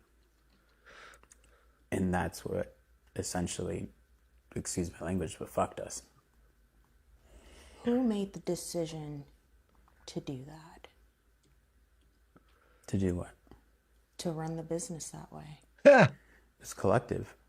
Oh, rubbish. It was Whose company is that? myself, Nick, and Matt Burks. We all knew what was going on. Matt Burks, but his name's been This is scrubbed why out. we were in Dubai so much, because we were trying to push these products live. The problem is we fed the greed too much, not only to the investors, but to the employees. And my back is against the wall. Oh, poor Chrissy. Oh, he's a victim. You're a victim, Chris. Go and ask that question we all want to ask him. How do you sleep at night, Chris? Can't say much about that, can you? His back's against the wall, everybody. You know, we're the top 10, top 11 biggest alleged Ponzi scheme in the United States. Was there a competition going on? My face was everywhere. I'm the CEO. So I think at first... Hey, just talking about faces, ladies and gentlemen. I've just sent this off to CoffeeZilla. Because this is a NFT that people can buy, and I don't know anything about NFTs, but I'm assuming that this NFT basically gives you, it's like when you buy your yearly membership with X or Twitter, as we like to know it, and you pay $125, and then you basically get that wee star beside your name. So Christopher was using this address here to basically, this was, you know, people who were doing business with him could sort of verify that his wallet address was authentic because he had an NFT associated to it. Alpha Kong Club, right? And I'm sure if you went through all these Alpha Kong clubs, you could actually see whose address. So if you want to do your own research, we can actually... Today's show is all boring. That's a good, mate. Well, have a look at this. This will give you some excitement. Remember, 35 minutes of this video has been redacted by Channel 9 News, and we've got the original, so there's more to come. But that's Christopher's NFT. This is Christopher's address. And if you go to his address, you can actually see the transactions. And you can actually follow the money backwards if you choose, and see what he was doing and how he was divvying up the money. Investors' monies was coming in, and then Christopher was doing chop-ups. Have a look at it. If you're into crypto, I'm not any good. Do it. Check it out. And any intel that you come from it, please let us know. But I've just forwarded that off to Coffee. Now, CoffeeZilla is associated to Zach XBT, who actually worked with us on another scam that we were exposing worth $1 billion, in my opinion. And Zach actually managed to track $91 million worth of funds from BG Wealth Sharing. If you do some research on that, you'll find out what I'm talking about. And he gave credit to Oz from Behind MLM and myself for our early exposure of that company. Zach XBT, if you look him up on Twitter, is, in my opinion, the #1 blockchain investigator on the planet. And he managed to actually seize $41.5 million worth of investors' funds from getting into the Chinese cartel, Cambodia, human trafficking compounds that were running the scam that we were investigating. So we've got some really good connections. So if there's any smoking guns in here, we'll find them. But if you were wondering, you know, what Chris was doing, then make sure you do check out that address. That is Chris's wallet address. There's not much that we don't know, but even as this investigation continues, obviously there's still things that are unraveling. We are not Chris. We are not Nick Petrillo. We don't know what they actually did, but we can investigate it and follow the evidence. And we're starting to get some brilliant receipts. Well, we've had enough brilliant receipts to shut this company down and even freeze bank accounts with our intel. At first I'm the target.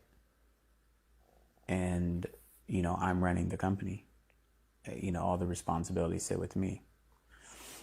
And so I think in that aspect, this is why other people haven't either got a criminal complaint or an indictment, because the focus was on me, and it worked masterfully to their plan. Did Nick ever threaten you? Oh my God. Is he really trying to paint himself a victim and they're broadcasting this? Is that what we're seeing? No, there wasn't any threats. Good answer, Chris.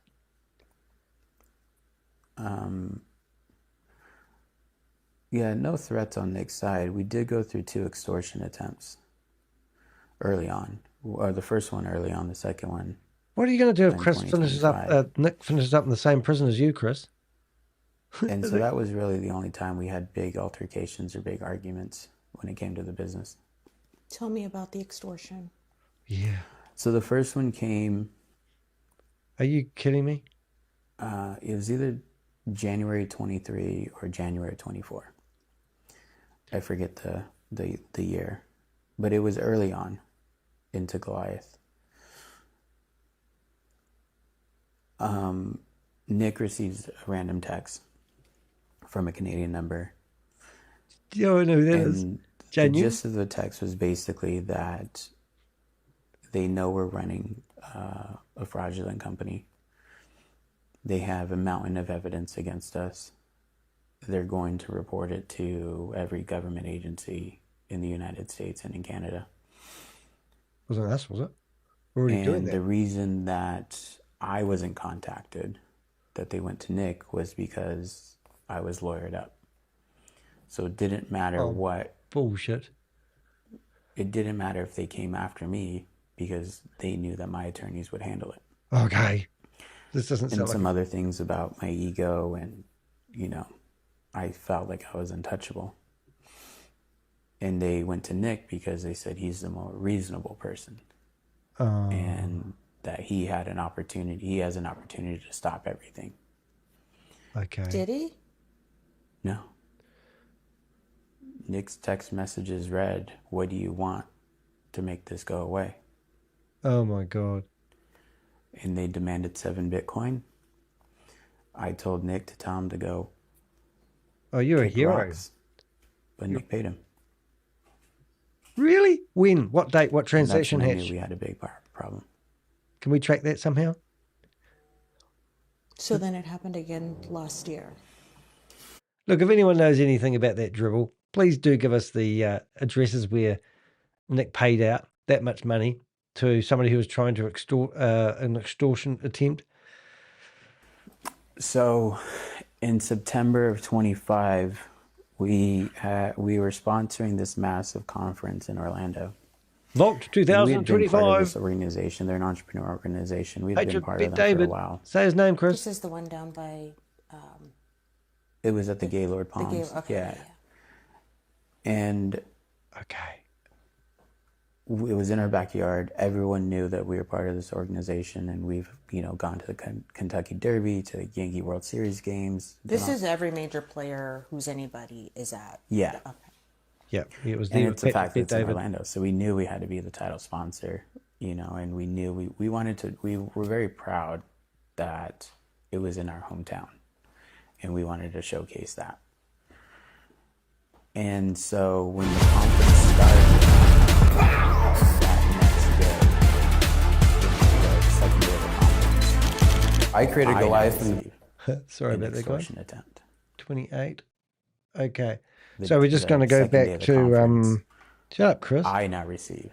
So if you don't know what he's talking about, let me show you what event he was doing, because this is the video that you should have actually played, Darlene. And I'm just going to try to lose the sound of that.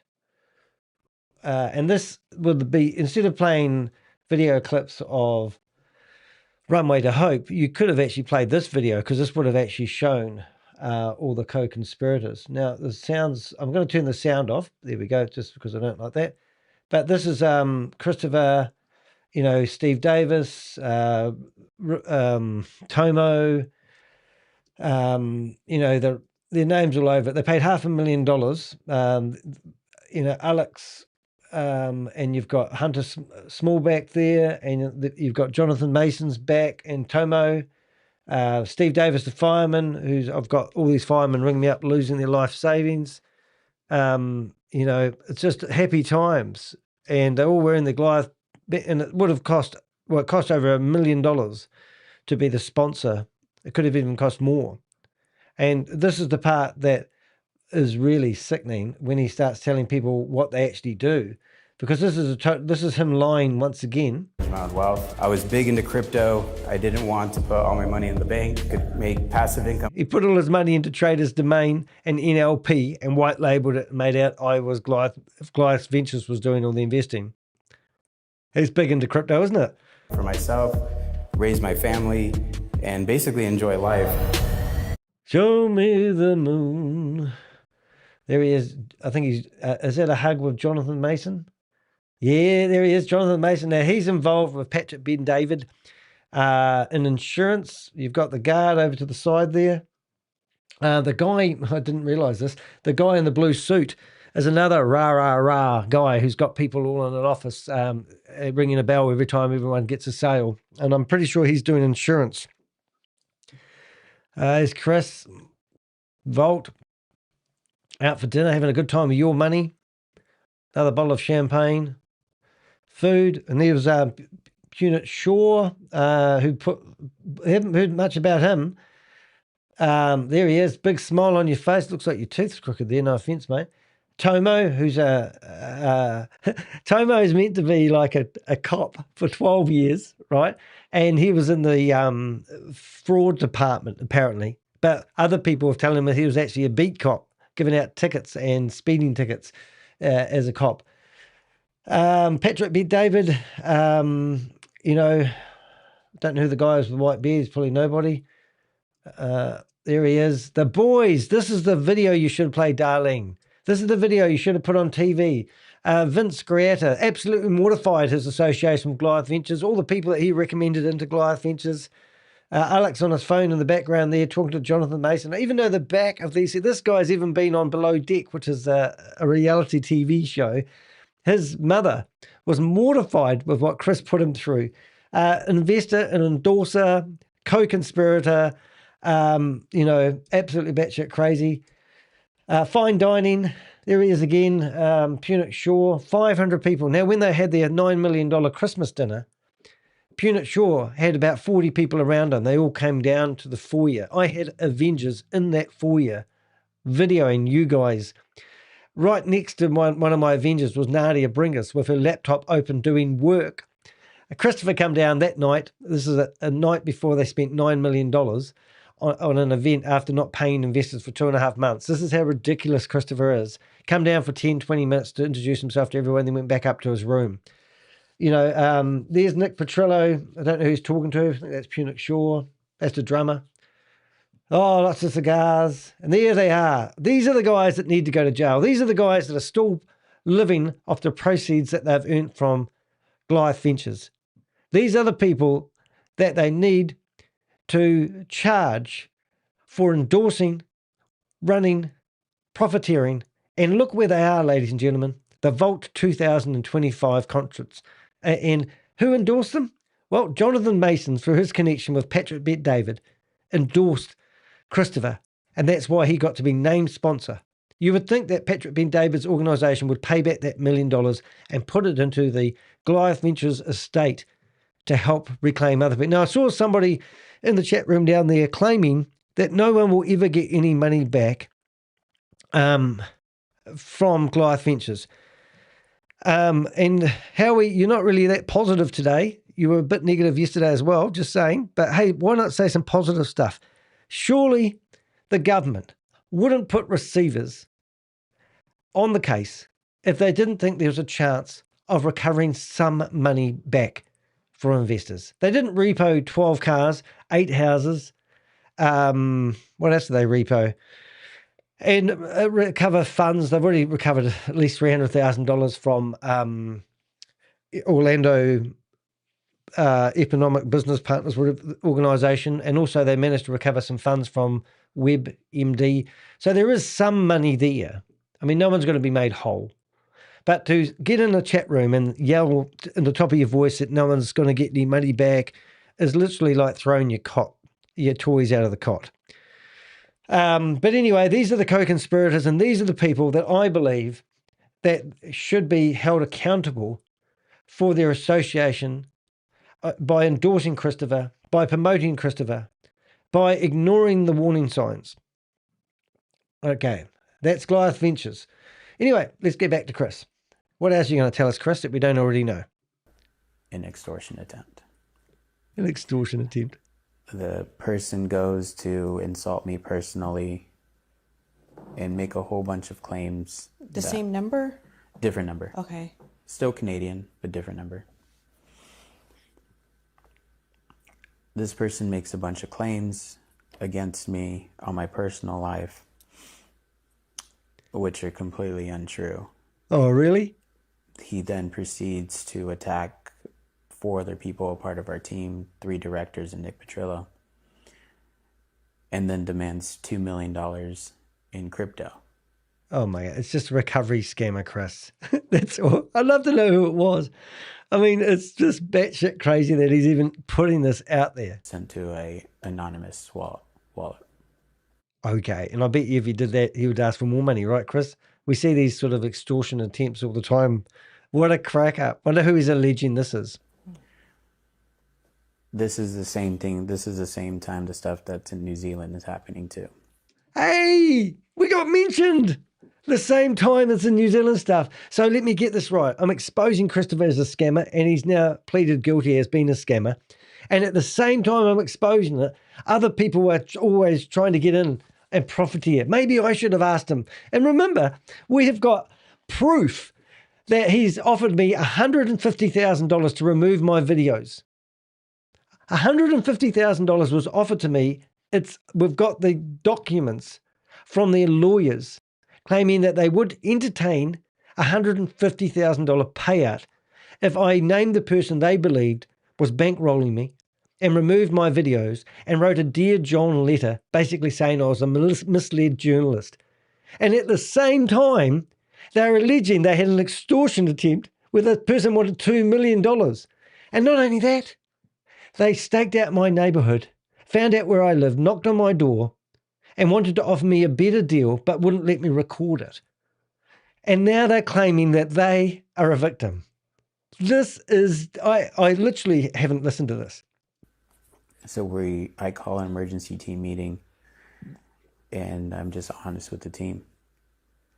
And I had people in those meetings telling me that they wanted to knock me off.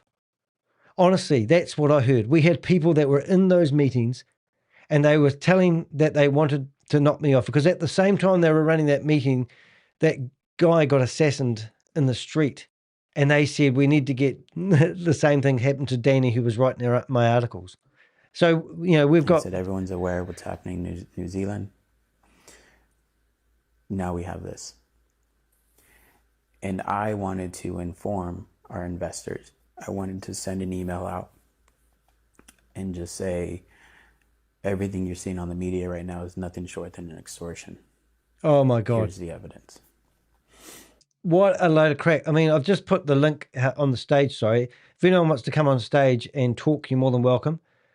I don't know why I didn't actually have that, but this is actually quite, I've literally, even though I've wrote a book about these transcripts, I haven't actually listened to this video because I have a life as well.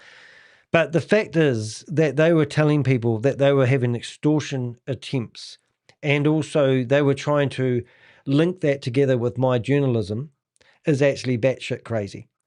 I mean, you can see what they were, from my perspective, being an investigator, what I'm seeing is they're actually trying to say that everyone's attacking them because they're doing so well. That's what's probably going to come out of his mouth. No, I have not listened to this part of the transcript. I listened to this while I was half asleep in bed.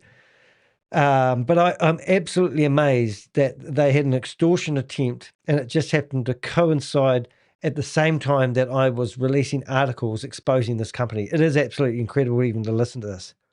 Even putting the personal details that they put in that text about me.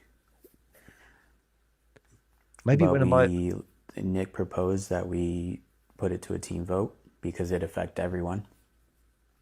And so we put it to a team vote, and everyone but one person said, don't inform your investors.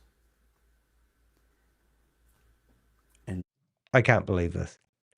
So this is why they didn't notify the investors that their company was going under. Is that what he's trying to admit? so Who was that?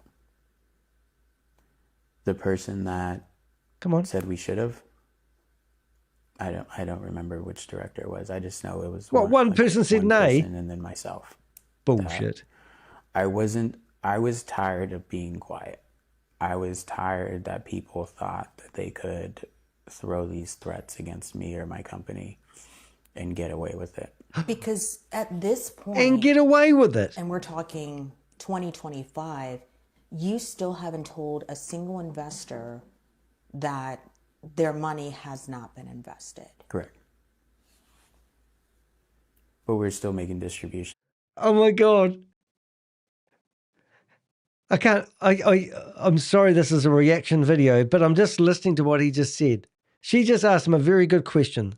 So you haven't notified any of your investors that you are not investing their money in Goliath Ventures? And he goes, but we're still paying dividends. Where's that dividend money coming from? So remember this, NLP white label service that he was using only lasted 3 months. And then there was no income. All what they're doing is taking in money and paying out dividends and giving rewards to the people who keep bringing the money in. I'm speechless. And now she's asked that question, oh, but you haven't told any of the investors that you've got no way of generating any returns. No, but we're still paying dividends. So we're calming the farm. Unreal, absolutely unreal. Even though we were still having this media attack. Media So attack. did you pay the extortion? No. How much did they want? They wanted $2 million in crypto. And they wanted it paid by 7 p.m. Oh, bullshit. Bullshit meter. Bullshit. Show us the correspondence. Let him put this on TV. You published this? No wonder you redacted this video by 35 minutes. day, or they were going to release What? information and pictures and stuff about me on the internet. What? The reason why I basically tell them they can go kick rocks is because I know there's no such things out there. I don't do drugs. The only bad thing that I do is drink, and I like to social drink. I don't, what they... Okay. These could have been the photos we're about to release. We've got Christopher and Mick and Oz having a good time. Lots of parties. There's Romy, Alexander Brothers. You may have heard of them doing heinous acts to women. Yes, raping women are now in jail. I think they're in jail. But anyway, they're two famous realtors. And the guy in the middle there, well, he's a man about town in Orlando, owns a whole lot of restaurants. Same guy that you'll find in airplanes with Christopher, the bottle spinning guy. Oh, that's where they were knocking on the door, getting all those paperworks. There's your mate.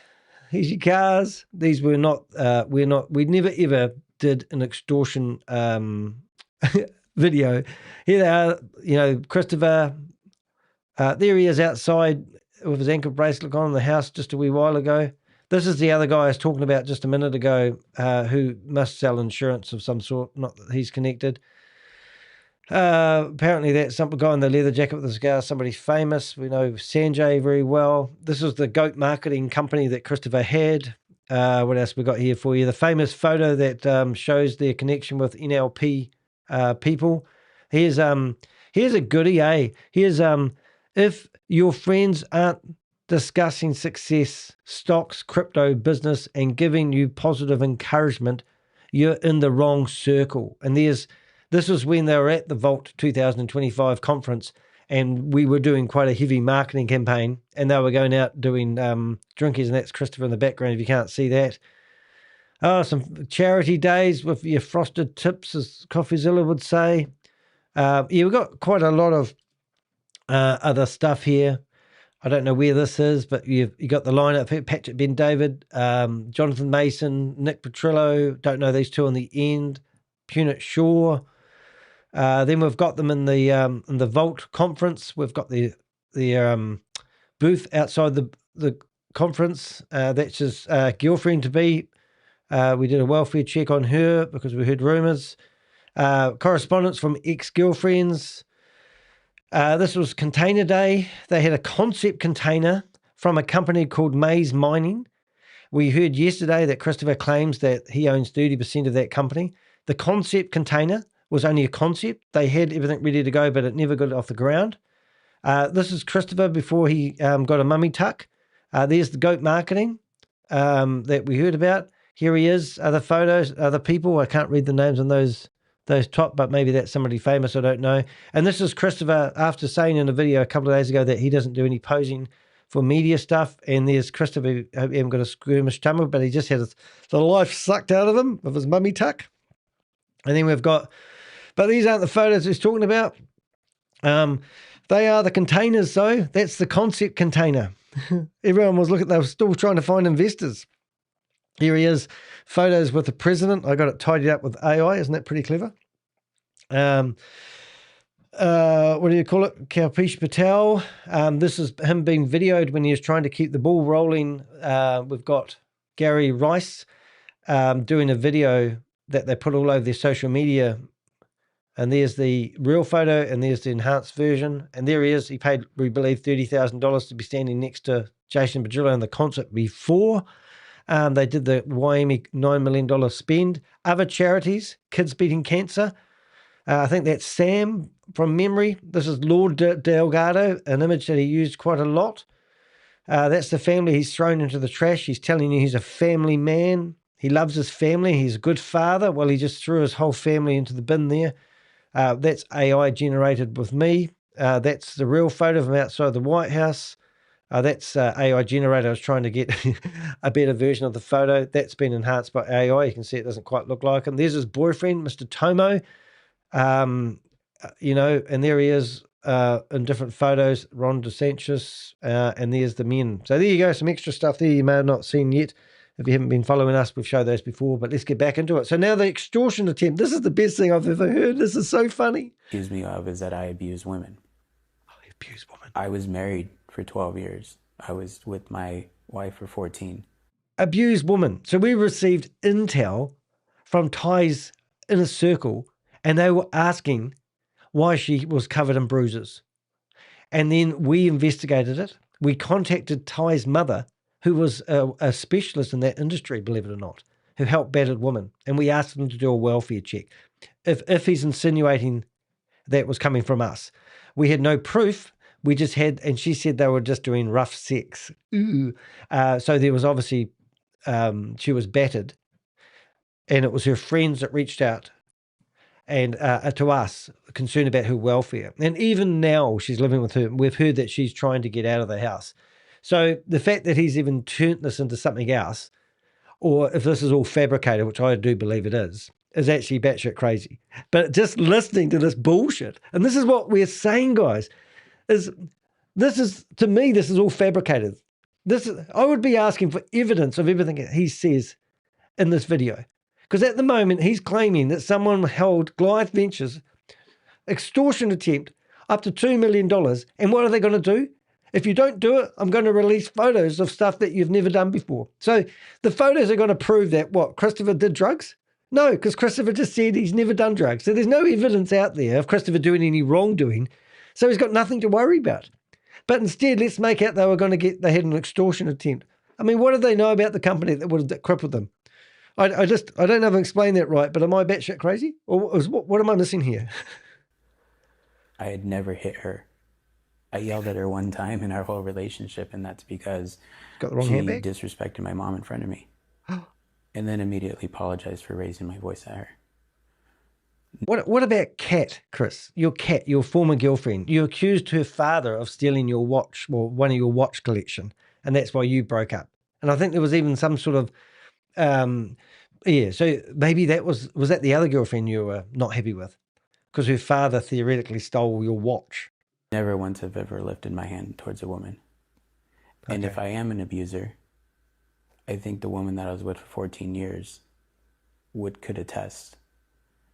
This is someone who's an abuser just doesn't pick that up one day. It's a That got cut, not me. So let's stop it there. Let's cut that out. She probably asked him, we've got evidence or something. I don't know. Do you have Verizon or? Mm-hmm. Why is it? Must be after lunch. Service is terrible. Yeah, because they're switching it over, so all the internet in this area. Oh, I forgot about that. Okay. Yeah, all the internet in this area is trash. Well, they just cut a big segment out of that, and that was not It's a me. shame for people to be in these big old houses with terrible internet service. Crazy. All right, so tell me your first and last name again and who you are. Oh, what happened here? Oh, we're starting again. I'm Chris Delgado, the former CEO of GOLIATH Ventures.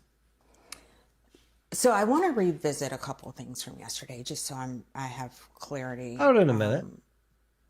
We're just going to go back. There might be a reason why they cut the video 30 minutes. So I'm just going to go back, right? And we're going to go to the start of this again. Did they put the same stuff on here twice? So we're going to go back to here. Let's go here, 2 minutes in.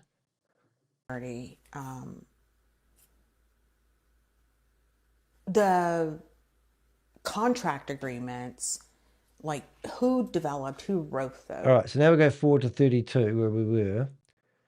And we started again. I don't do drugs. The only bad thing that I do is drink. Okay. And I like to social. Okay, 32. Sorry, guys. So is this a different So I want to revisit camera a cut? couple of things from yesterday, just so I have clarity. I think we have. So we might be doubling up, hence why they might have cut this out. So I'm guessing this is a different camera angle, and they've kept the clip all together. That's pretty sloppy, really, isn't it? I'm not criticizing two cameras, but they put 5 videos of 5.5 hours of footage on the internet on a very sensitive Goliath Ventures investigation, and didn't even go through the videos and check that they hadn't doubled up. So if I doubled the length of this video, it would be 1 hour and 5 minutes.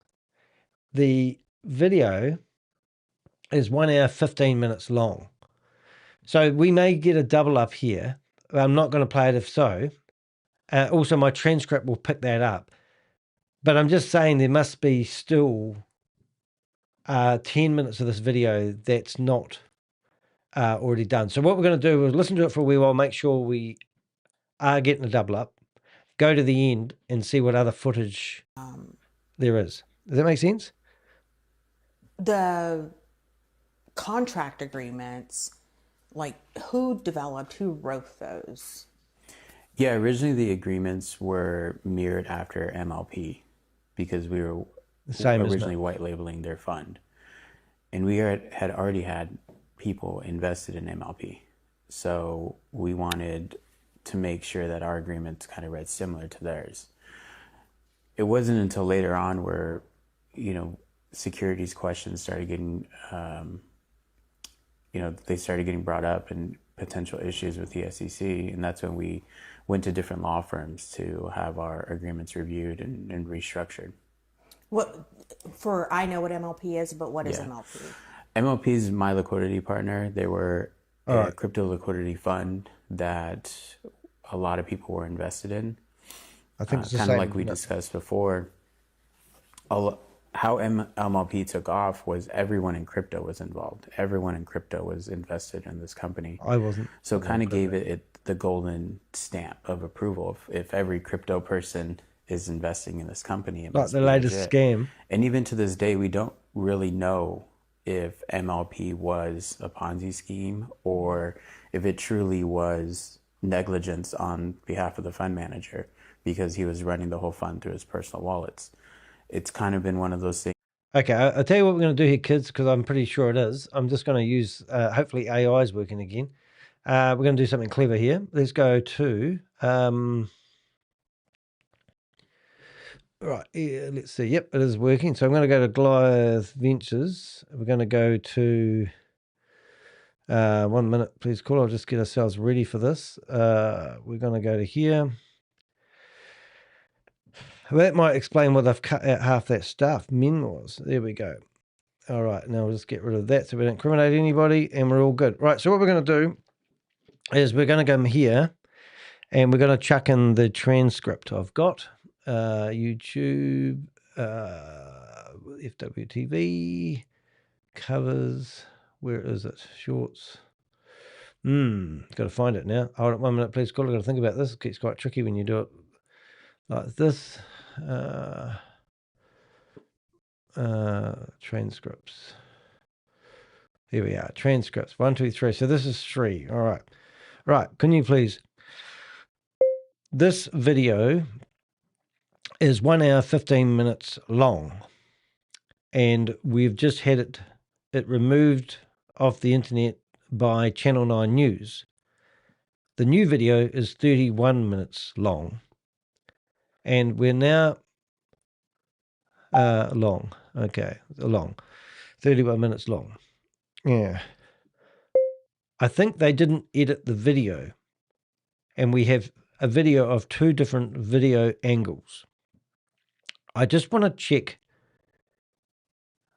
that the transcript is the same. Have they repeated the same transcript twice? What timestamp does it go back to normal conversation? I don't know if that makes sense, but let's see. Okay, so we've got searching. Hopefully that works. Whoops, what happened there? Oh, there we go. Extracting the PDF. Let's see what we got. Now, sorry, I'm not keeping up with the messages on the screen, but they are behind my head. If you are trying to capture those, by all means, stop. I'm on stage. I am the stage. Good on you there. I'm reading 2 different chat boxes. If you don't know how I got it set up here on my left, over here, I have a screen that shows me my live broadcast. And then on the other side, I have the video of Chris. And then I have a chat box over here. I have 2 chat boxes. One's live, and the other one, I control what comes up on the screen by ticking the buttons. You see I scroll through it here now. The other one you can't see. But I'm just having a wee look. I'm quite enjoying our conversation today, Howie. Hope it's got a bit more exciting, but we may actually have a bit of a understanding why they actually only put 31 minutes of that video back online. But there's still some pretty damning stuff in there. But just because you accidentally didn't edit the videos, you wouldn't remove all 5 videos. You think you would actually remove video 3, 4, and 5 because video 1 and 2 were exactly the same. And yeah, interesting. All right, we're trying to catch up to the box here. Have we got? Alrighty, okay. There we go. So here's what we've got back from ChatGPT. Thank goodness we've got ChatGPT in our lives and it's back online. Let's have a listen. Yes, I can confirm there is a duplicated section in this transcript. The second camera angle starts at open quote. All right, so tell me your first and last name again. Close quote. This is effectively the same interview, restarting from the beginning, just from a different video angle. I compared the opening dialogue, original interview begins. The interview restarts with the same questions. Tell me your first and last name again. MLP discussion. Contract agreements. Same sequence of questions and answers. All right. Where does it return to new material? The duplicated portion. Brilliant. All right. Well, sorry about that, guys. I didn't do my homework very well. Poor journalist. Got to have a life sometime. We've still got messages coming into the chat. Richard's gone crazy. There are a few chats. He's ready to go. Let's go. Yeah, so come on. If anyone wants to come on stage, there's a link. Susie's put the link in the chat room here. You can see it here. It will put you in the back. You don't have to come up on stage and have your camera on. You can put a bit of tape over your camera because I think it does actually ask you to connect your camera. Or just put your phone upside down on the table once you're in there. If you've got headphones, you'll be able to hear us, things like that. Yeah, but a lot of people come into our chat room, and we've had Jonathan Mason in our chat room before. We've also had Jason Newton in our chat room before, all yelling at us, telling us certain things. So that's why we like people to come on stage and put their name behind their comments. If you want to do that, you're more than welcome. And we're up to date. I can tell Danny itching for more people to get arrested. That, well, I don't know if, I don't even know if, well, I don't even know how to say that. How do you know what sex is like for me? God, really? I actually don't like your banter because I think you're actually got a hidden agenda here.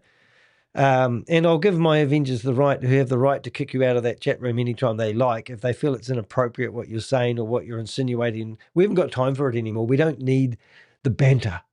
If you want to say something constructive, help us with the investigations or find something that will help us help victims, then do it. But if you're going to sit here berating everything I say, I've already been vindicated enough. I don't need to justify what I say or prove our research because we've won the trophy. We've got the victory. We have already been vindicated more than a CoffeeZilla video. 4.2 million people have seen the truth. If Channel 9 News wants to play yo-yo with their videos, then it's ridiculous that they're even trying to compete with us. And if a national or whatever you call regional TV channel was really worried about trying to get clicks, and I'm not, then, it's just, you can't make this shit up. Anyway, let's get back into the last 10 minutes. Now we're going to have nothing to do with our time of Chris. We've found out that there's a different camera angle, and that may be the reason that the video got removed. Now, just for mathematicals, 31:45 times 31.35 is 63 minutes. There was still 12 minutes of video that had been redacted. So this last part may have been redacted. So we may see some stuff. And as I said, I never even heard about the extortion attempt before. So even though I'm listening to stuff now, didn't want to spend an hour or 15 of minutes of my life redoing it. So let's get stuck into it and see what we've got here, eh? % return on their investment. And so Nick would give that doctor the difference because Nick. Hey, Howie, stop talking about the coffee guy. I've had enough of you. So I'm just going to put you in timeout for, let's go, 30 minutes. See you, mate. And let's go back and listen to, we'll just go to the tail end of this. So we'll go to 5:30. Here we go. Then that doctor wants to bring in, the board of doctors that they're working or overseeing. Well, Nick would then offer them 0.5% or 1%.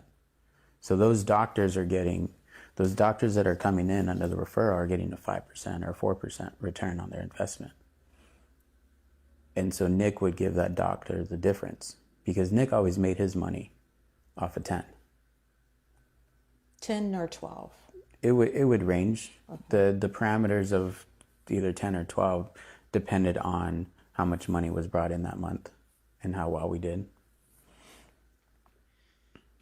So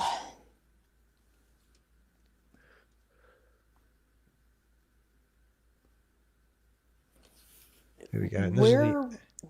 where was the money coming from to give the doctors a return or even a kickback if the fund was frozen and investments weren't being made?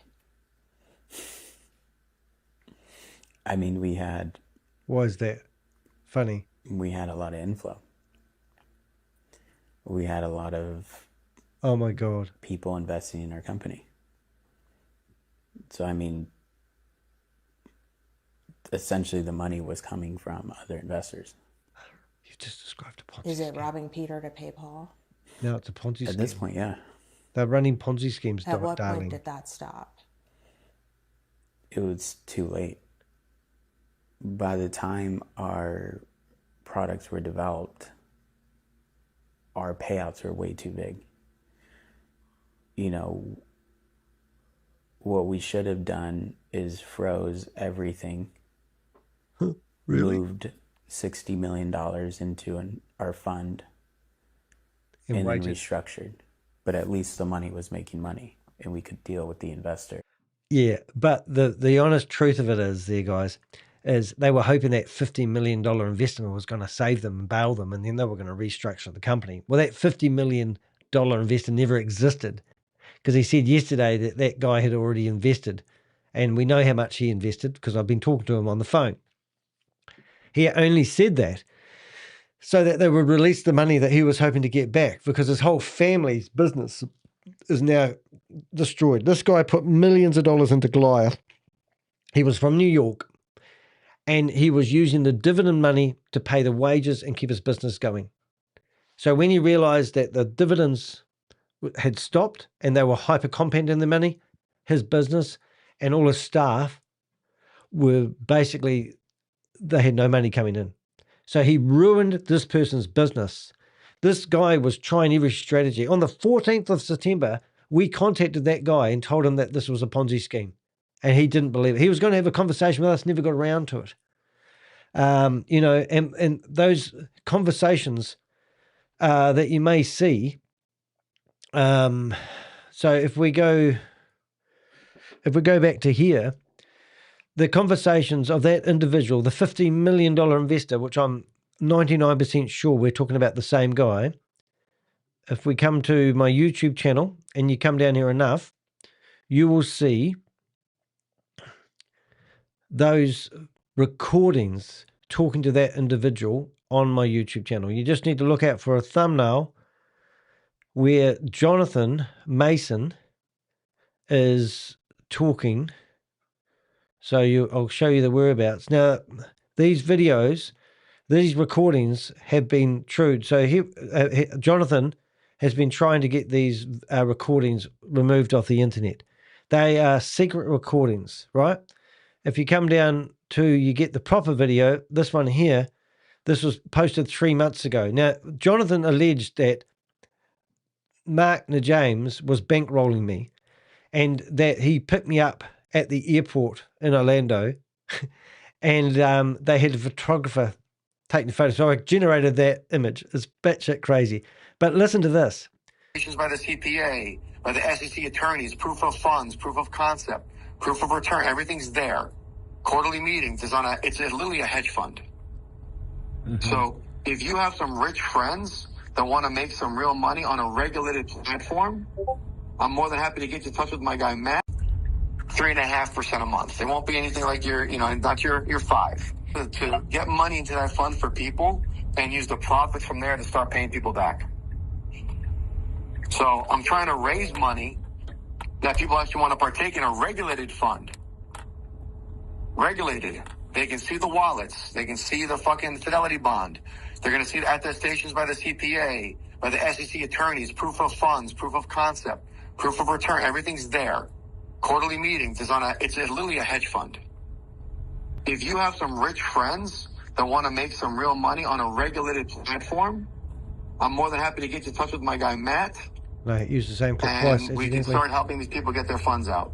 Now, we can also make an arrangement if they want to help out and start helping other people get their funds out. Do shit, though. But I know there's a victim list. I don't know what that does. I talked to my attorney tonight. He's like, wait a little bit. Let me see what's going on.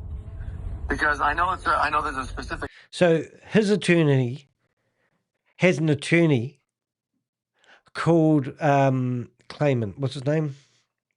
Eric Claimant. Eric Claimant wrote the contracts for Goliath and was an investor. And he helped get this guy off a drink driving charge. Now, this guy is Jonathan Mason's attorney. Can you see what's happening here, guys? All these guys are in bed together. So this guy is helping Jonathan Mason.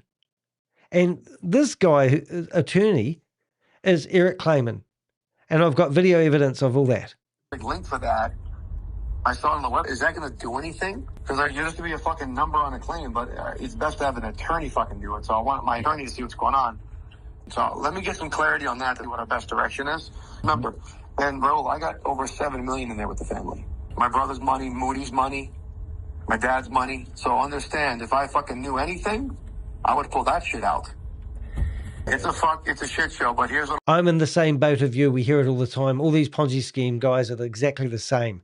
So in short, Jonathan Mason was telling the investor who invested millions of dollars, who had also told me that they were alleging that they were going to invest more money in the hope to get their money out.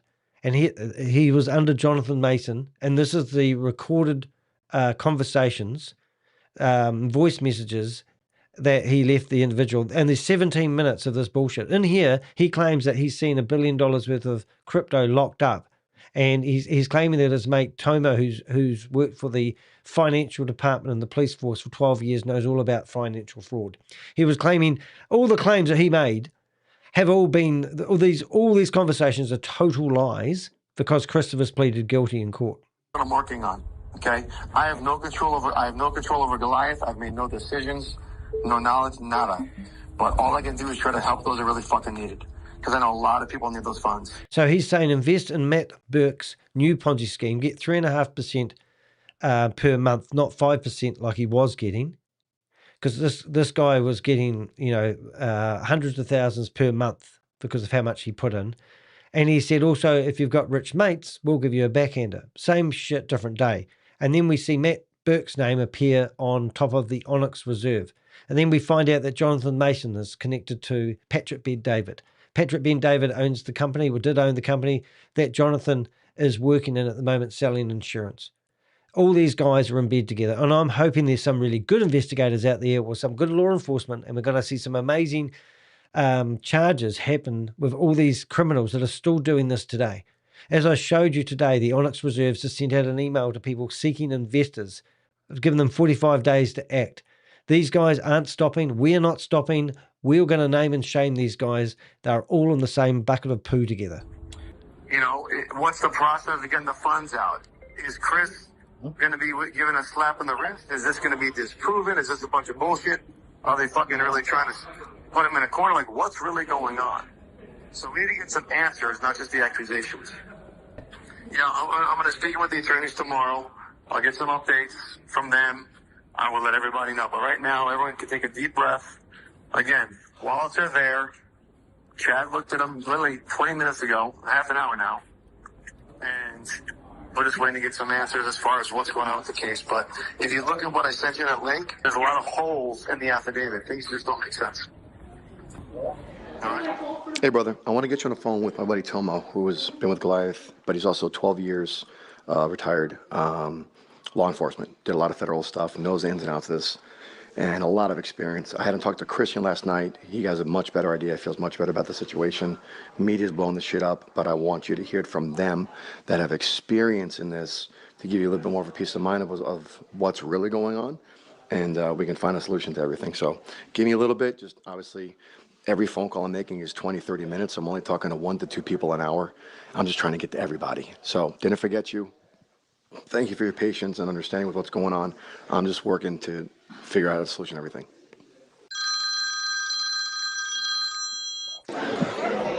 Hey, bud, I'm at my office for a couple hours, so sit tight. I'll reach out. Give me about 3 hours. I want you to meet Tomo. Again, like I said, he's got experience in these matters. It'll make a lot more sense. Everything's gonna work out fine, buddy. You see what's happening here, guys? Hey, bud. We can hop on a call later. I want you to talk to my guy Tomo. Tomo's got 12 years in law enforcement, worked with federal agencies, and I just got off the phone with 2 of my FBI buddies. And one of their friends is also a big U.S. Marshal. I think he's like ranked number 3 in the country. U.S. Marshal, ranked number 3 in the table. Remember when you walked into Chris's desk and he had the FBI hat on the desk? Yeah, maybe that's true. Maybe you do have FBI buddies, Chris. How's that working out for you now? All they're saying is it's a bunch of bullshit. Very weak charges. They probably got him on being lazy, moving some money he shouldn't have. But other than that, no one sees it. So he's pleaded guilty now, Jonathan Mason. And he's pleaded guilty to 50 years in jail. That's what he's down for. So misdemeanor charges? Ponzi or anything like that. As far Joel as where Manson? the money is, What's that? there's guys that have actually eyes on the wallets. And they have their money in there. So they're seeing the wallets. I can go over that with you later. But Tomo's probably one of the best people as far as credibility and understanding how this stuff works on processes and how soon we'll get everything returned and all squared away. So sorry, it's just been hectic trying to answer everyone's calls and trying to get back to everybody. You can imagine the phone has been nonstop. But more than happy to hop on a call later if you guys are around. Gets better. So Tomo comes from 12 years of law enforcement. His really good friend's also a U.S. So these are voice messages. He's rung up the investor. The investor is too busy to take the phone, and he leaves repeated voice messages over and over again. Keep on going on about talk to Tomo, talk to Tomo. Are you telling me that Tomo is not a co-conspirator? Marshall. They both looked at the case. They said this is weak, a lot of BS. Plus, my two other FBI buddies looked at it and said the same thing. Tomo has people that actually have eyes on the fund. And he sees the wallets. Like, that's what I'm trying to say. So he'll give you a better clarification, understanding about everything, and it'll make more sense. Just don't let the media scare you. But let's talk tonight. It'll be midday for you, and then we'll come up with a game plan.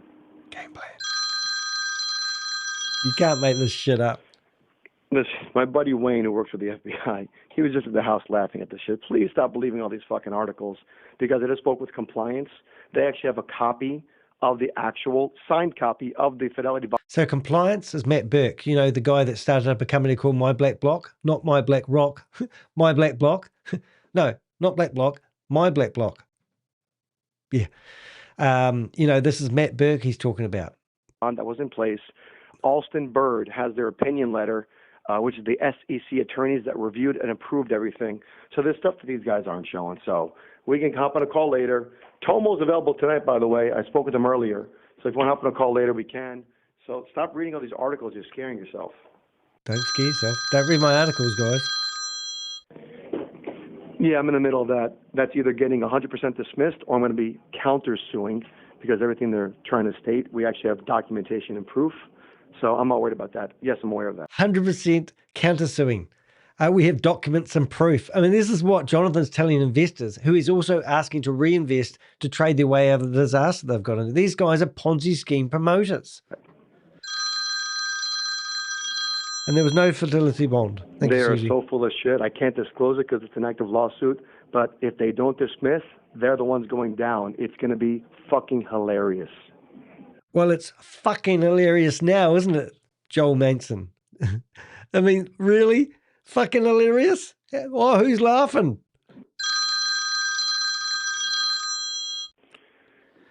Hey, brother, honestly, I'm just fucking drained of phone calls, man. I'm turning my fucking phone off.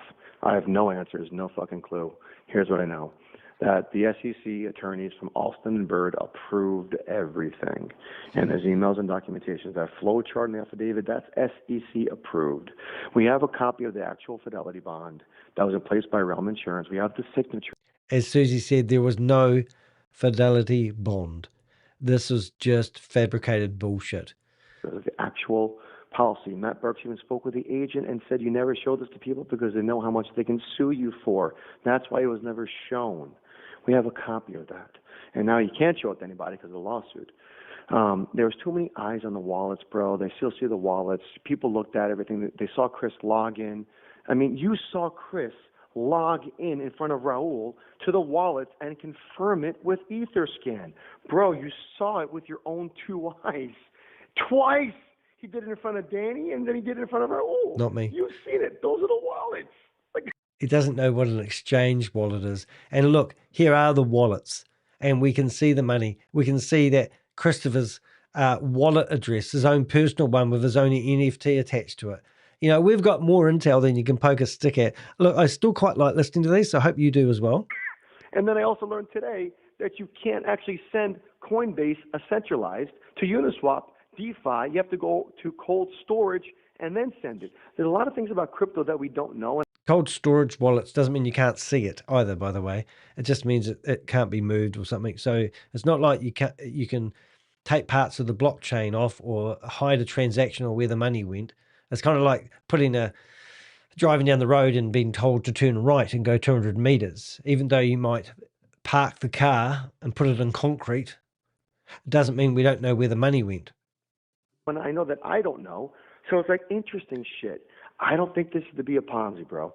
I think Chris fucked up and he didn't disclose things. So he used his business money for personal, and that's a no-no in the SEC's eyes. That's a no-no, and that's what they're trying to get him for. But that's why, dude, 1 count of wire fraud and 1 count of money laundering because he bought 2 houses. He's got fucking 20 cars, 50 watches, but all they got him on those. 50 watches, 20 houses, or 20 cars. Is that right? Two fucking things. It doesn't make sense, bro.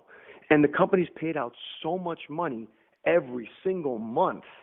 It paid so From My Liquidity Partners, going by Chris, but then My Liquidity Partners were only working for 3 months. This scam's been going on for 3 years. much more out than it brought in. It doesn't make sense. It just doesn't make sense. Why would he hire Joel Glick to do forensic consulting services, which are audits on steroids, in September? That was confirmed in November when all the shit was going down, that he was hired and retained. Joel The name never turned up anywhere. There was no audit. There was no audit report, more importantly. I mean, this is just bullshit. never finished the job. That's why they deposited, because Chris knew that he was being investigated, didn't fucking tell us, knew the wallets were locked by the IRS, didn't fucking tell us. So yeah, Chris fucking lied to us. And dude, this fucking guy was at Tampa Gasparillo. Then the next week or two, he was at Mardi Gras. This guy's at the fucking Mardi Gras in New Orleans. Raul calls me. He's like, yeah, what is Chris doing in New Orleans? What are you talking about? Yeah, he's at Mardi Gras. He wants me to come meet him. He fucking called Raul to meet him at Mardi Gras. The guy flies back Monday night, spends the night with his kids, drives his Rolls Royce to the fucking Federal Building Tuesday morning at 9 o'clock, drives his ass home in the same Rolls Royce. There was no handcuffs. There's no cops at his door. There was no raid. Dude, this was all orchestrated, this fucking thing. So when you ask me, why do I think there's a deal cut? What do you think that looked like to me? Chris knew this was going down. And then we get fucking this situation with all these calls and back and forth. So yeah, that's what makes me think that.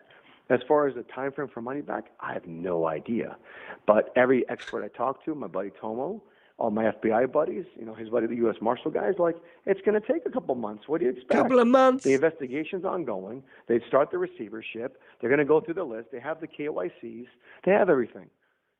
So that's why I think, again, that's my common sense and from the experts that are telling me, and that's what I know. So I'm taking a deep breath, but I just can't talk on the phone anymore, saying the same thing over and over again. It's just fucking too much.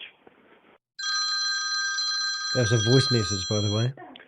Guys, at the end of the day, this is the when more we he's try busted. to guess and wonder, we're going to drive ourselves fucking nuts. So right now, it's in the hands of who knows what. I've learned that you can't even send fucking Coinbase to Uniswap because it's centralized the DeFi. You have to go to different wallets. It's like there's so many things that we don't understand or know. So I'm learning stuff, but I'm not getting freaked out. The more I'm seeing, it's just like one count. Like, give me a fucking break. This looks like a personal attack. I mean, Raul, Chris Delgado fucking called you to say, come meet me in New Orleans to party in Mardi Gras. And he knew that he was going in to see them on Tuesday. Like, he's that confident. Like, doesn't make sense, bro. And then he drove his freaking Rolls Royce to them and then drove home. He was there even in handcuffs. Ankle bracelet on, though. Yeah, but no, Tomo doesn't have access, but Nick Petrillo, who's the former COO, who can't stand fucking Chris, he's got over 20 million plus, almost 25 plus, in there, and he has intimate access. He can view all 6 wallets. And all 6 wallets he sees for himself have over $1 billion. And then a guy named Chad. So there he was claiming that Nick Petrillo can see $1 billion worth of funds in a wallet. Isn't that crazy? And as Susie just said in the chat room, train wreck, total train wreck. This is them, private phone calls going back and forth to investors. I mean, this is the most disgusting 17 minutes I listened to. A guy that's lost millions. Christopher is over here on my other screen talking about how he had a $50 million investor that was going to make them restructure the company to keep the illusion going longer, when I know the guy that Jonathan's talking to is the same investor. This guy Jonathan's talking to is in New York, and he's just realized he's lost everything, his business, the whole 9 yards he was running his business from. And this is the shit that you get from these co-conspirators. We're not going to stop. Jonathan Mason is telling lies, making claims that he can't back up. And then he's working with the worst of the worst. He's claiming that Tomo, he's working with the FBI. And there's somebody else he was working with as well, Patrick Ben David. No, well, what I mean by that is Patrick Ben David is endorsing Jonathan as an insurance guy. They're all doing the same shit, I reckon. That's my Chad has opinion. access to 4 wallets. He actually works with the family offices. He can see all of them, again, view only, and just 4 of the wallets have over 800 million. And that's what I'm saying. One wallet has 250, one has 3, so all 4 add up to about 800 million. So these guys have no reason to make that up. It's their freaking money in the fund. So yes, they have the active address, and they see the money moving. It's up and down, up and down. So it's an exchange wallet, you idiot. And you know, and if this was the case, then where did that money come from? And by Chris's own admission, they were moving money and put it into My Liquidity Partners for 3 months only. The rest of it was using new investor money to pay old investors, a Ponzi scheme. Active wallets moving. And Chad also verified that at least one of those wallets was what's been used to pay out his people. So he knows it's a Goliath wallet. So I'm having a more of a relaxed day, because as long as I hear that from them, I get it. But if the fucking IRS is controlling it, fine. IRS is controlling it. We're getting confirmation that there's eyes on the wallet. The compliance guys are even saying there's more money been paid out than ever brought in, and they can't prove a Ponzi is conspiracy to defraud or scheme to defraud. He's not being charged with that. He's being charged with 1 count of money laundering and 1 count of wire fraud. That's what the affidavit said. One guy at the bottom of the complaint says he put in 15 million and he took out 17.6 million. How do you make money on a Ponzi? And you're complaining about that? Makes 0 sense. The math doesn't math. There's been too much money paid out than ever brought in, plus the money in it's a bunch of shit. Again, Tomo, coming from the federal world, from the legal world, the law world, he'll explain it much better than I can. So just want to take what I just told you and take a deep breath today, get some work done. I already talked to Tomo. He's doing the same thing I'm doing, making calls.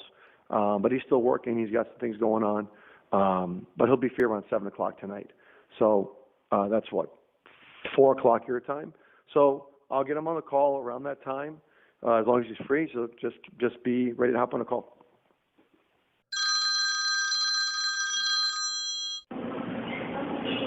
Hey, bud, check your spam. I'll see what was sent. Because remember, I don't have access to that email anymore, but I can see what my assistant may have. But let me know what you need, because I also have a different spreadsheet that can help with that, but it won't be a statement. And again, those statements are the ones they're trying to disprove, because again, that was also manual updates. But the more and more I'm seeing this shit, I'm thinking this is a personal attack. Chris is very confident. He paid everybody from 2023 every single month, no matter what, good times, bad times, even Black Swan events. And then it's all started in November. The guy freaking hired Joe Blick to do a forensic consultation. That was confirmed in November. You don't hire someone like that to audit your books. Like if you're pulling some kind of shady shit. I think after all the stuff he's purchased, of all that is going on, they got him on 1 count. It just doesn't add up. So I think he's going to get past this.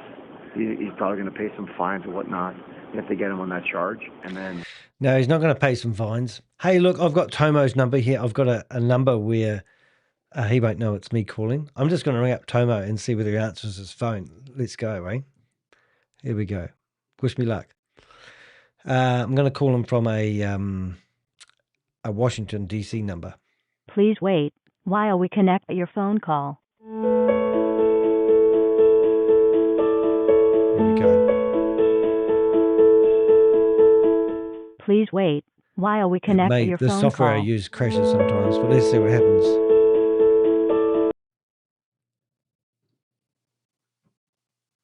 G'day, is that you, Tomo?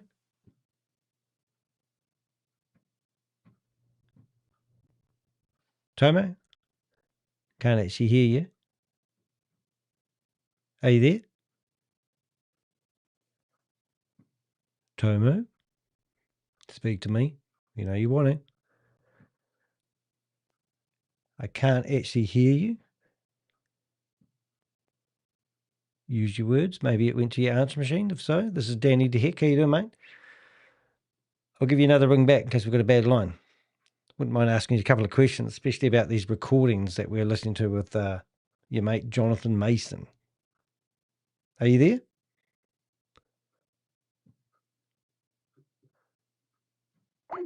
All right, let's just try it again, because I wouldn't mind seeing if we get him. Anyway, what did seem to happen is, I've done this before, It did seem like the phone was answered, but no one was speaking.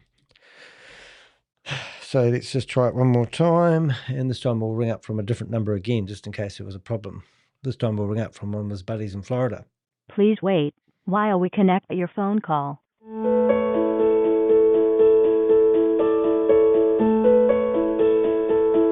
That's why I'm ringing Tomo. Please wait Here we go. while we connect your phone call. We'll go back to Chris after this. I'd love to hear from Tomo.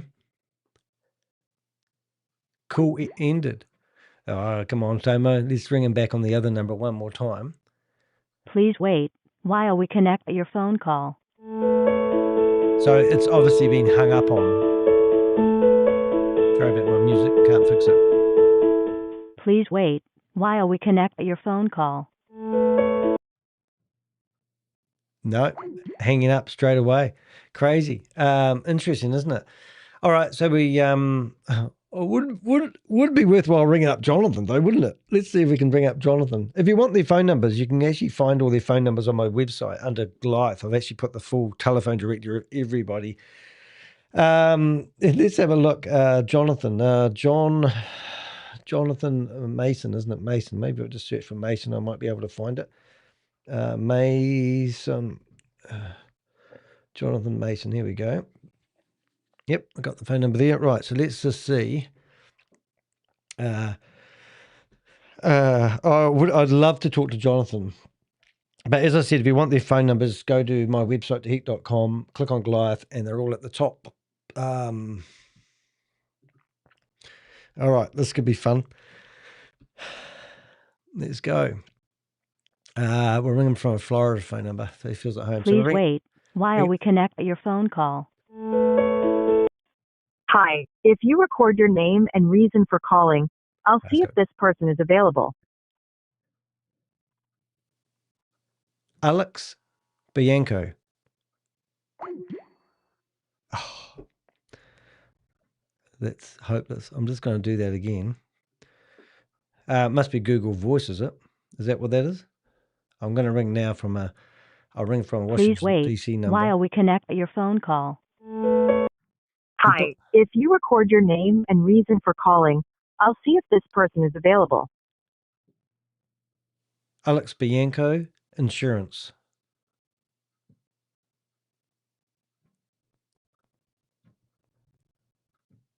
Thanks. Please stay on the line. Oh, here we go. I could ring up Mike. And we'll go back to the show.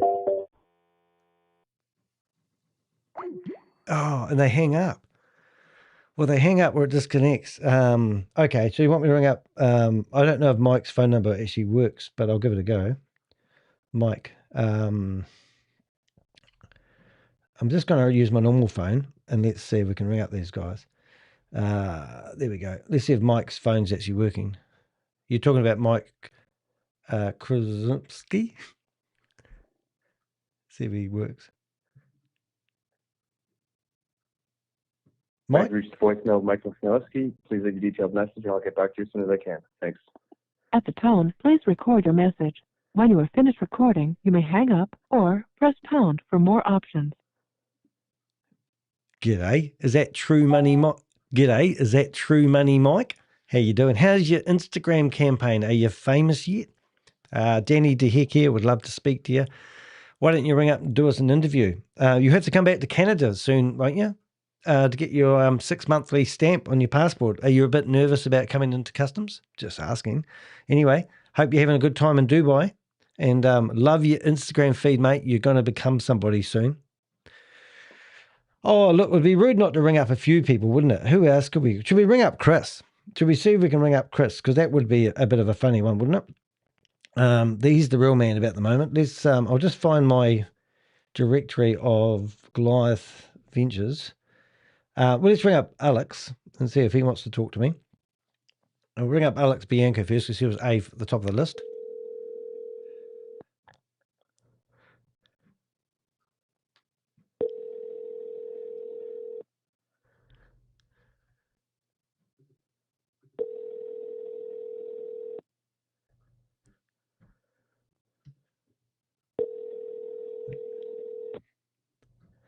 We can ring up from a Florida number. Might be better for Alex. They're probably out Your park. call has been forwarded to voicemail. The person you're trying to reach is not available. At the tone, please record your message. When you have finished recording, you may hang up. It's all right, mate. Just your friendly friend from New Zealand would just like to know how you're getting on after all the sagas of, what do you call it? Your mate, Chris. All right, let's ring him up. Let's see if we can ring him. We'll ring him up from Florida. We're ringing him up again. Please wait while we connect your phone call.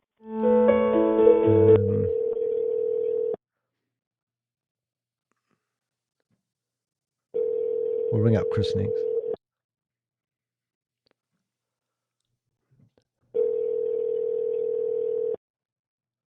Come on, Alex. You know you want to.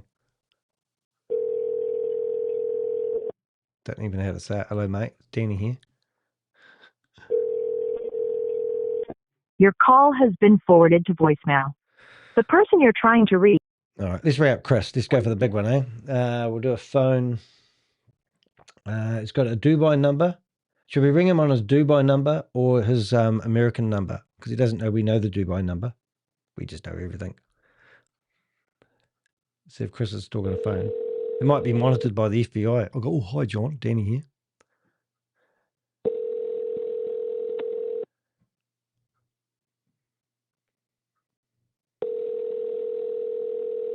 Come on, Chris. I used to ring up and sing happy birthday to him. They used to keep the recordings. Your call has been forwarded to voicemail. The person you're trying to reach is not available. At the tone, please record your message. When you have finished recording, you may hang up. Yeah, g'day, Chris. Danny D. Heck here. I think you know who I am. Wouldn't mind an interview. What do you reckon?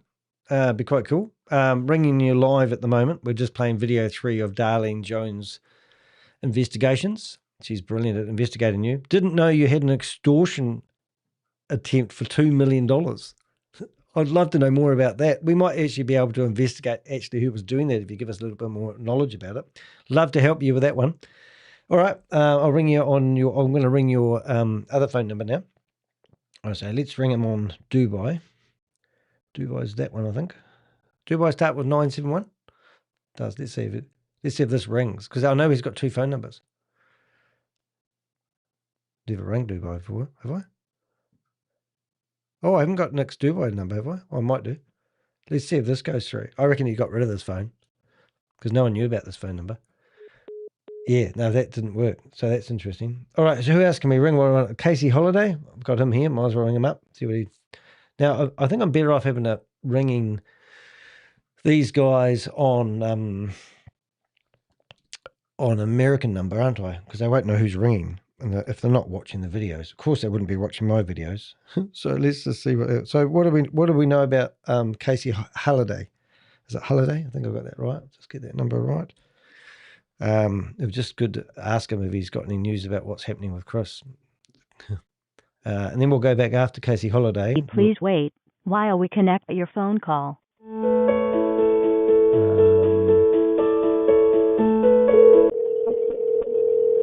We could ring up David. 4 2 5 6 7 9 1 0 6 2 is not available.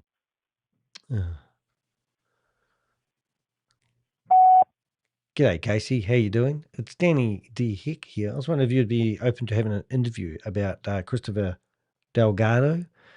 If so, give us a ring back or just go to deheck.com. We'd love to talk to you. What about David? Have you called Joseph or haven't you? I don't know. Well, not on that number. That would be quite cool. I might have done. So now we've got David Kromskinski, which is Mike's brother. I think it'd be worthwhile ringing him. Hey guys, we'll get back to the video. Well, maybe I should finish the video first. Maybe we should just finish off this video before I start doing all these phone calls. Let's get back to Chris. So we have actually got another 7 minutes of Chris. We were just riding on our reputation of always making distributions on time, if not early. That is exactly how all Ponzi schemes work. That's the biggest obstacle I have as an investigative reporter trying to expose these people running scams. They judge it all by getting the payments. As long as they keep the payments coming in, no one's going to question it. And in fact, Chris said himself, no one even questioned the contracts, didn't want a audit done. They didn't want to know anything about the company because the money was still coming in. No one wants to know where their principal is. And that is ridiculous, but it's true. So as long as they could keep the money coming in, no one's going to question them. And that's what the problem was in October when they had their bank account frozen. And that's what essentially, David, excuse yes. the language, but fucked us. Ooh. Who made the decision to do that? To do what? To run the business that way? It's collective. It was. This is the tail end of the last myself, investigation. We'll have Nick, new stuff and in a Matt few Burks. minutes. We all knew what was going on. Matt Burks. This is why we were in Dubai so much, because we were trying to push these products live. The problem is we fed the greed too much, not only to the investors but to the employees. And my back is against the wall. Oh. I can't pay Nick and Matt. And this is where they cut out because a if lot I of stuff. stopped their payment, then all they had to do was go to the Fed. You did, because So I you had to owed keep Nick them 40 happy. million. But I was running out of money. And they didn't care. They just wanted their payment. That was my position. So you heard of net winners? There you go. He's paying investors. Net winners are profiting from this. Net winners, co-conspirators as well. Here we go. So now we've got the new stuff coming now. So just for my own record. Why do you think Nick is not facing a criminal complaint right now? Here we go.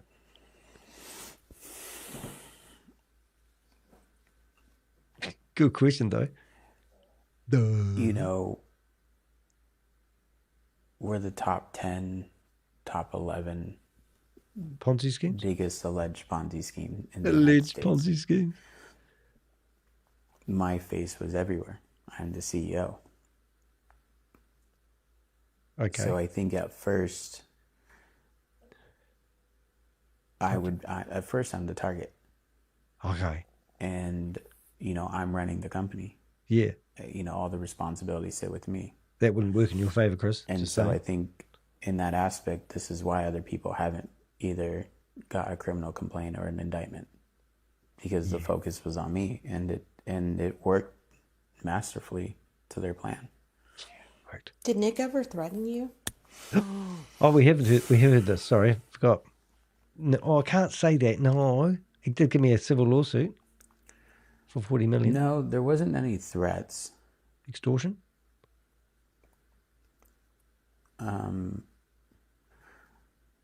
Yeah, no threats on Nick's side. We did go through 2 extortion attempts. Oh my God, so I have heard this. Early on. Well, the first one early on, the second one in 2025. I'm going to have to speed it up until we get to the part where I thought we hadn't doubled up. And so that was really the only time we had big altercations or big arguments when it came to the business. Tell me about the extortion. Okay, we're going to go faster. So the first one came... Sorry, guys. It was either January 23 or January 24. I forget the year. But it was early on into Goliath. Nick receives a random text from a Canadian number. And the gist of the text was basically that they know we're running a fraudulent company. They have a mountain of evidence against us. They're going to report it to every government agency in the United States and in Canada. I reckon I know who this is. Do you, Susie? I mean, think about it. A Canadian number, an anonymous payment to a mystery wallet address for $2 million. They know everything about the company and they're going to blow it up. It would have to be an insider. I've already heard this, I know. We have got 4 minutes. I have a feeling that this is 2 back-to-back, 2 different camera angles, but I do want to just finish with this anyway. And then we'll do the some reason that I wasn't contacted, that they went to Nick, was because I was lawyered up. So it didn't matter if they came after me, because they knew that my attorneys would handle it. And some other things about my ego, and, I felt like I was untouchable. And they went to Nick because they said he's the more reasonable person. Just duck off to the loop. And that he had an Let me know if I'm missing anything. opportunity to stop everything. Did he? No. Nick's text messages read, "What do you want to make this go away?" and they demanded 7 Bitcoin. I told Nick to tell him to go kick rocks, but Nick paid him. And that's when I knew we had a big problem. So then it happened again last year. So in September of 25, we were sponsoring this massive conference in Orlando. And we had been part of this organization. They're an entrepreneur organization. We'd been part of them for a while. This is the one down by... It was at the Gaylord Palms. Okay, yeah. And it was in our backyard. Everyone knew that we were part of this organization, and we've gone to the Kentucky Derby, to the Yankee World Series games. This is every major player who's anybody is at. Yeah. Okay. And it's the fact that it's in Orlando, so we knew we had to be the title sponsor, and we knew we wanted to. We were very proud that it was in our hometown, and we wanted to showcase that. And so when the conference started, we would do a big tranche, 5 million to crypto or whatever it might be, but she would have to go to the bank to sit with the banker, to sit on the phone. They can call corporate. Corporate clears the wire. Then she'd sit there and be like, okay, I left the account. Then call me and check, did it hit our crypto accounts today? That kind of thing. It was a very long process because, bankers don't work. They're not on haste. So the crypto accounts that the money was going to, that was an actual investment account. That was what I'm saying? The crypto accounts that it was going to, that was an actual investment account. There are institutional accounts with Coinbase. Those were making money? No, people wanted to get paid in crypto. Okay. And so we were using our institutional wallets to pay people in crypto. Okay. That was Queen. Love it. Okay. Yeah, there's a lot of layers. Yeah. A lot of layers, and we were facing a lot of challenges, and a lot of challenges that I had never faced before. I've never had banking issues. I've never had frozen accounts. I've never had, and I'm up against the clock too. How long was the account frozen? So the only account that was ever frozen is our Bank of America account. Thanks to us. They actually froze $18 million. Oops, sorry about September. Of 2025. Yeah. And it was frozen, and we were making no progress with them. They wouldn't tell us why they froze our money. They wouldn't unfreeze it. And we had our October distribution window coming up.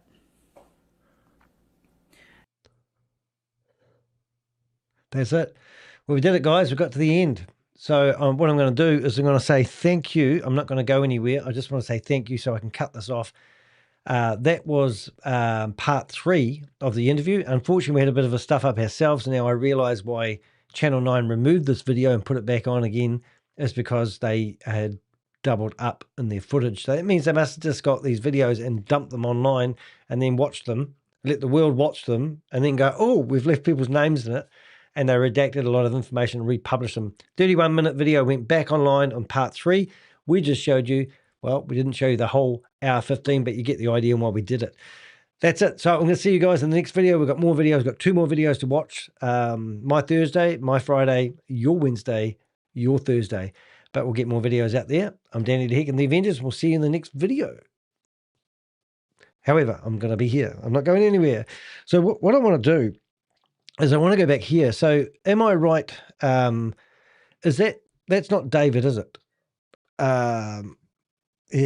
Oh, you're back. You out of the dog box. Wonder why the hell his lawyer let him do these videos. Well, he didn't ask the lawyer. That's why we found that out. I had the opportunity of actually interviewing Christopher in his house at one point, and we were trying to make that happen. Now, unfortunately, he had already been interviewed. Okay. He'd already been interviewed, and something went wrong with somebody, and it wasn't anything to do with Chris, and they had to stop the interview. And then they were going to go back there and interview him again. In the meantime, I was privy to something, and I could have, but it didn't happen, unfortunately. But it was on the cards at one stage. Now, David. So let's ring up David and see if he's willing to talk to us. So David. Now, what have we got? I can't never pronounce their last name correctly, but I'm going to try it and get the use of it. Chelmuski. So I'm going to ring up David and see whether if he wants to talk to me.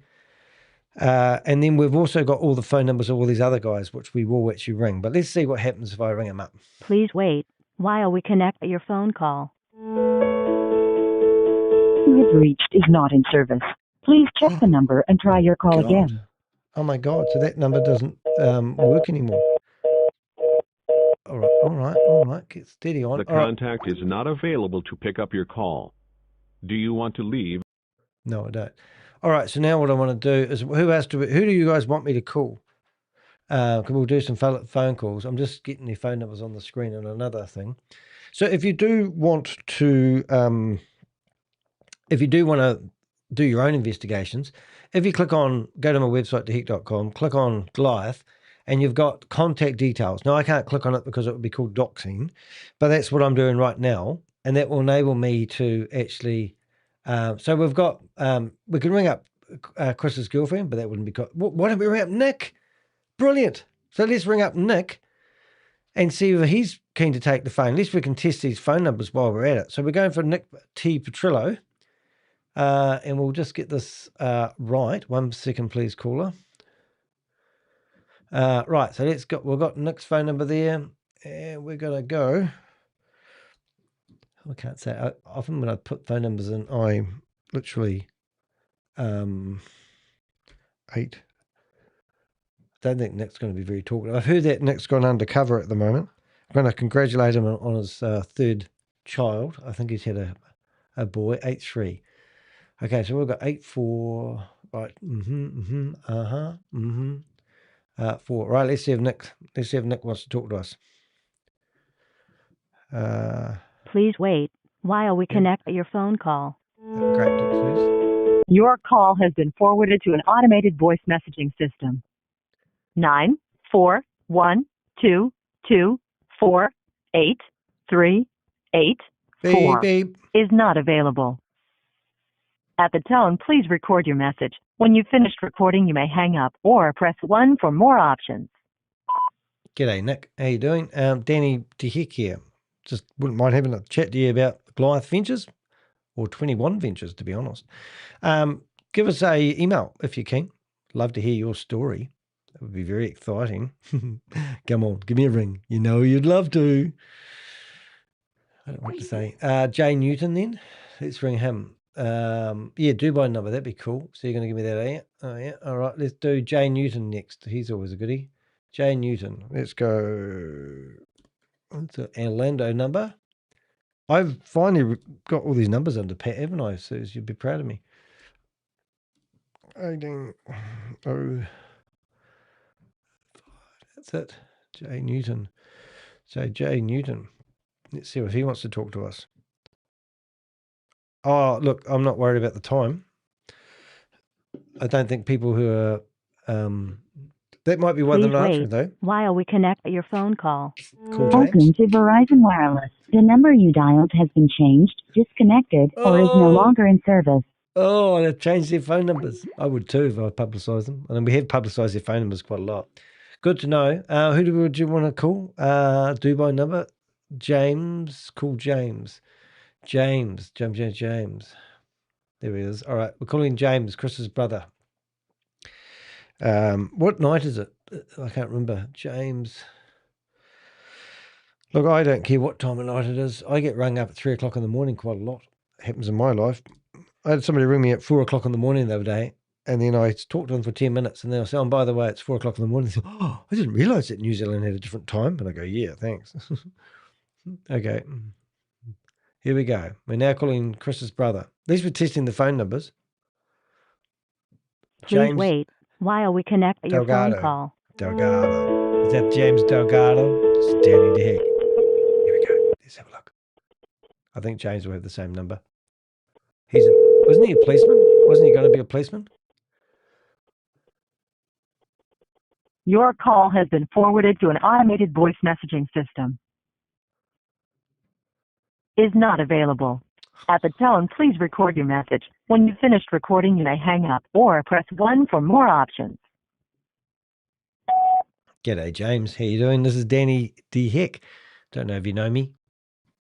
Just wondering if you'd be open to having a conversation about Goliath Ventures. We're doing a bit of investigation still, and I see your name popping up a few times, so I wouldn't mind having a wee chit-chat to you. Please do reach out to us. Not hard to find, deheck.com, so it's DEHEK.com, just the contact button, and you'll find a form and you send me a message and I'll get back to you. Hope you're having a great day. See you later. Okay, so Hunter Smallback. What about him? That'd be a laugh, wouldn't it? Let's ring him. Got all these phone numbers. I might as well use up my minutes. I don't have any other use for it, really. Let's have a look. I see what you're saying. Is that right? Oh, well, James obviously didn't call us. Wonder why they don't ring me Please back. wait while we connect your Hunter phone Smallback. call. Congratulations, you've been on under deck, small deck, below deck.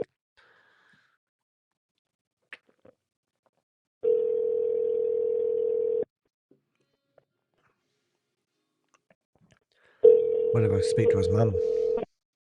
His mum's really nice, actually. Hunter Smallback, we're ringing. Pick up your phone. At least we know that still works. Michael Hernandez. So we ring him up. Let's see. Your call has been forwarded to an automated voice messaging system. 407-473-4174 is not available. Whoops. At the tone, please record your message. When you've finished recording, you may hang up or press 1 for more options. G'day, Hunter. Danny DeHeck's my name. I'm an investigative journalist based in New Zealand. I don't know if you know who I am. Anyway, we've seen that your name's been associated a little bit to that company called Goliath Ventures, and we wouldn't mind interviewing you and knowing what your involvement is in that company. I've seen you on quite a few of their promotional videos and the like. The other thing is we understand that you were also on Below Deck, one of my favourite programs. So we'd love to catch up. If you want to give us a call, I'm easy to find. Go to my website, deheck.com, DEHEK.com. And we'd love to interview you about your involvement with Goliath Ventures. Have a great day. That's good. What about Eric Clayman? That would be a goodie. He was good. Let's bring him up next. Oh, I'm on a roll. Let's keep him going. 11 o'clock at night? Wouldn't matter. What's he going to do? Please wait while we connect your phone call. Eric Clayman?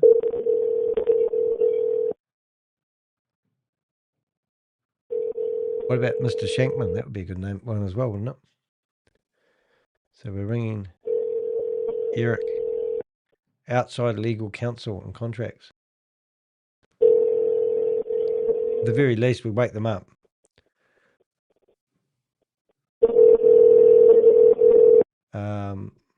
We should have run it at the beginning of the show. At least we know Eric's phone's ringing. Your call has been forwarded to an automated voice messaging system. 95. Oh, we won't read his number out. He'll probably complain. Let's go. We're now going to ring up Gary Rice. Gary Rice is a young fellow. I'm sure he'll be still up at 11 o'clock at night. Let's see what happens. Ask him if he's watched. Please wait while we connect your phone call. You reckon? Susie, you're naughty. But none of these guys, even when this company wasn't... Oh, hello. Are you there, mate? Cool. I know. Even when this company was meant to be legitimate, would never take their phone calls. In fact, they used to all be directed to Goliath Ventures answering machine, and then if they want to, they'll return your call. We tried to contact so many people in the past. What about Vince? Are you there? Hello? Calling? No, it's not. What about Vince? Did we call Tomo? I can't remember. I think we did. Oh, we did, didn't we?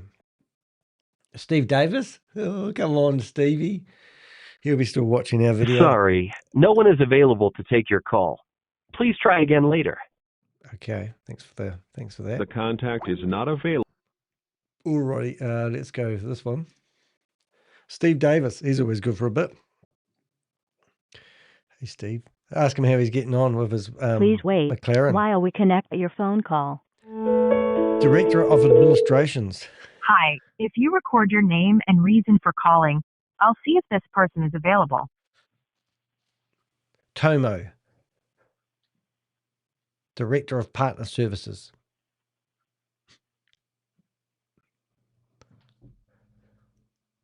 Thanks.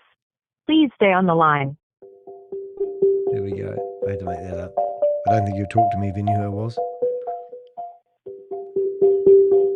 He won't give me permission to talk to him, even though I don't need it.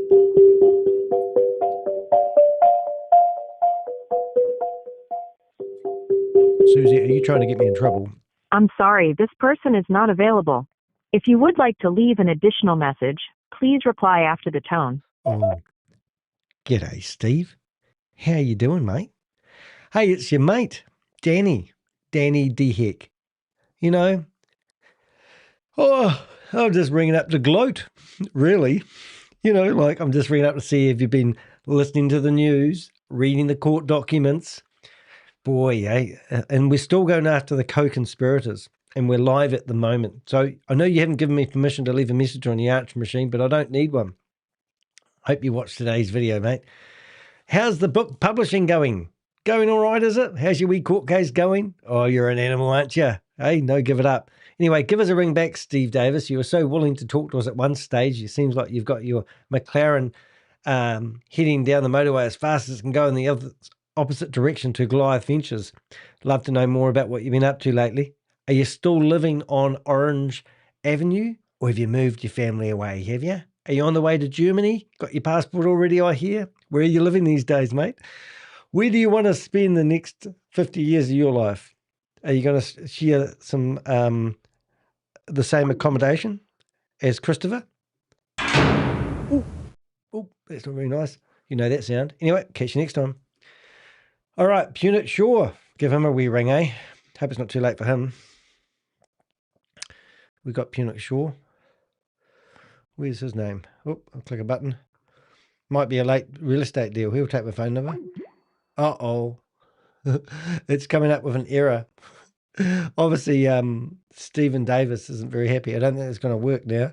I think we've exhausted our system.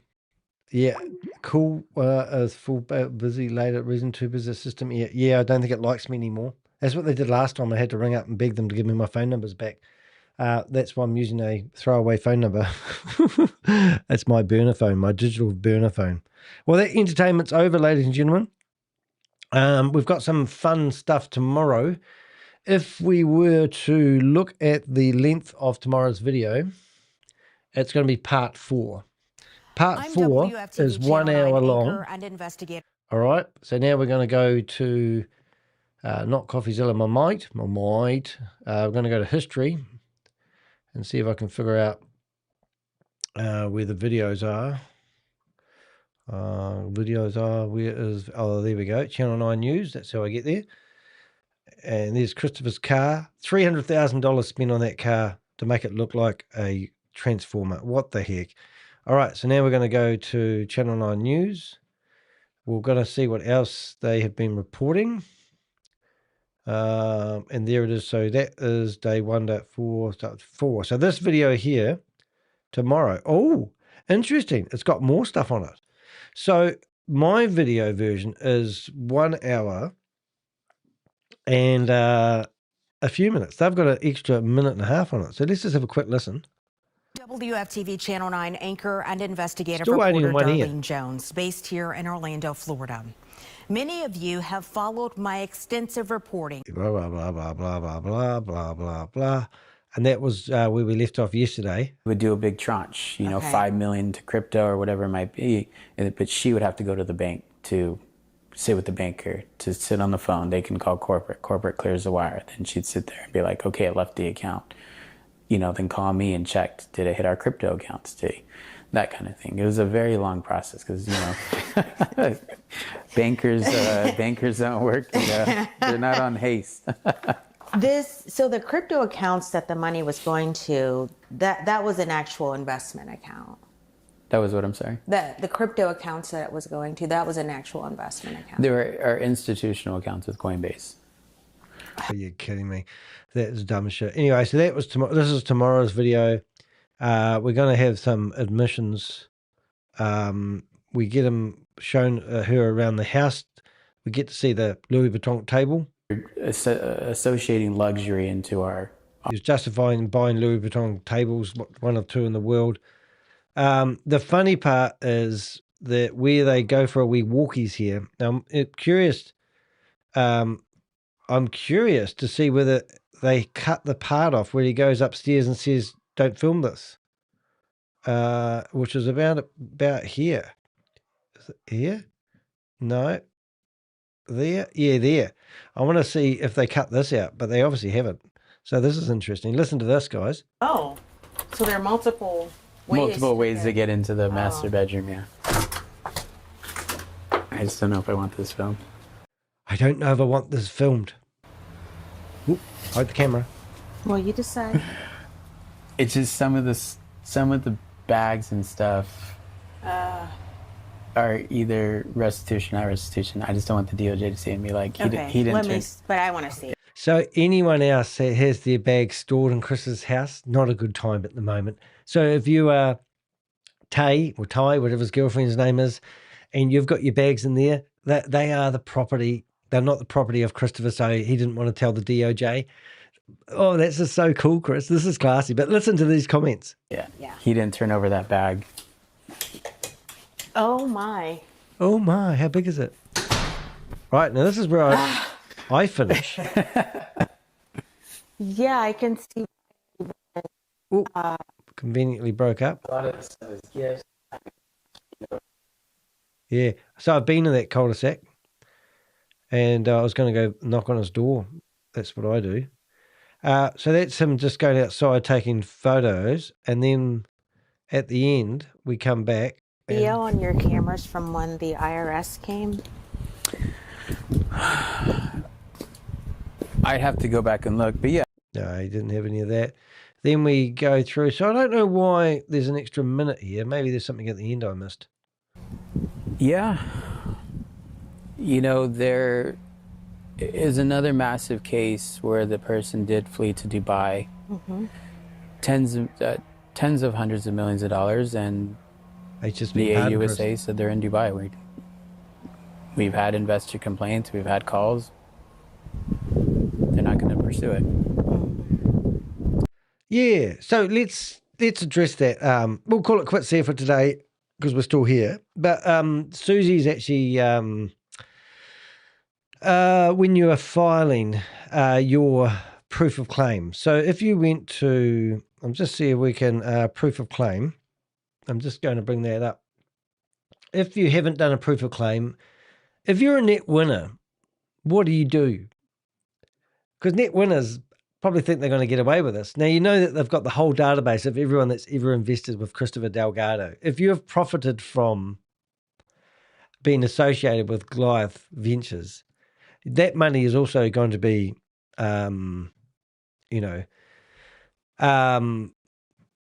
taken back, which is quite a hard case. So if you go to my website, dheck.com, and you are struggling to put together a proof of claim, notice of Chapter 11 bankrupt's case, and then official bankrupt notice step-by-step filing guide.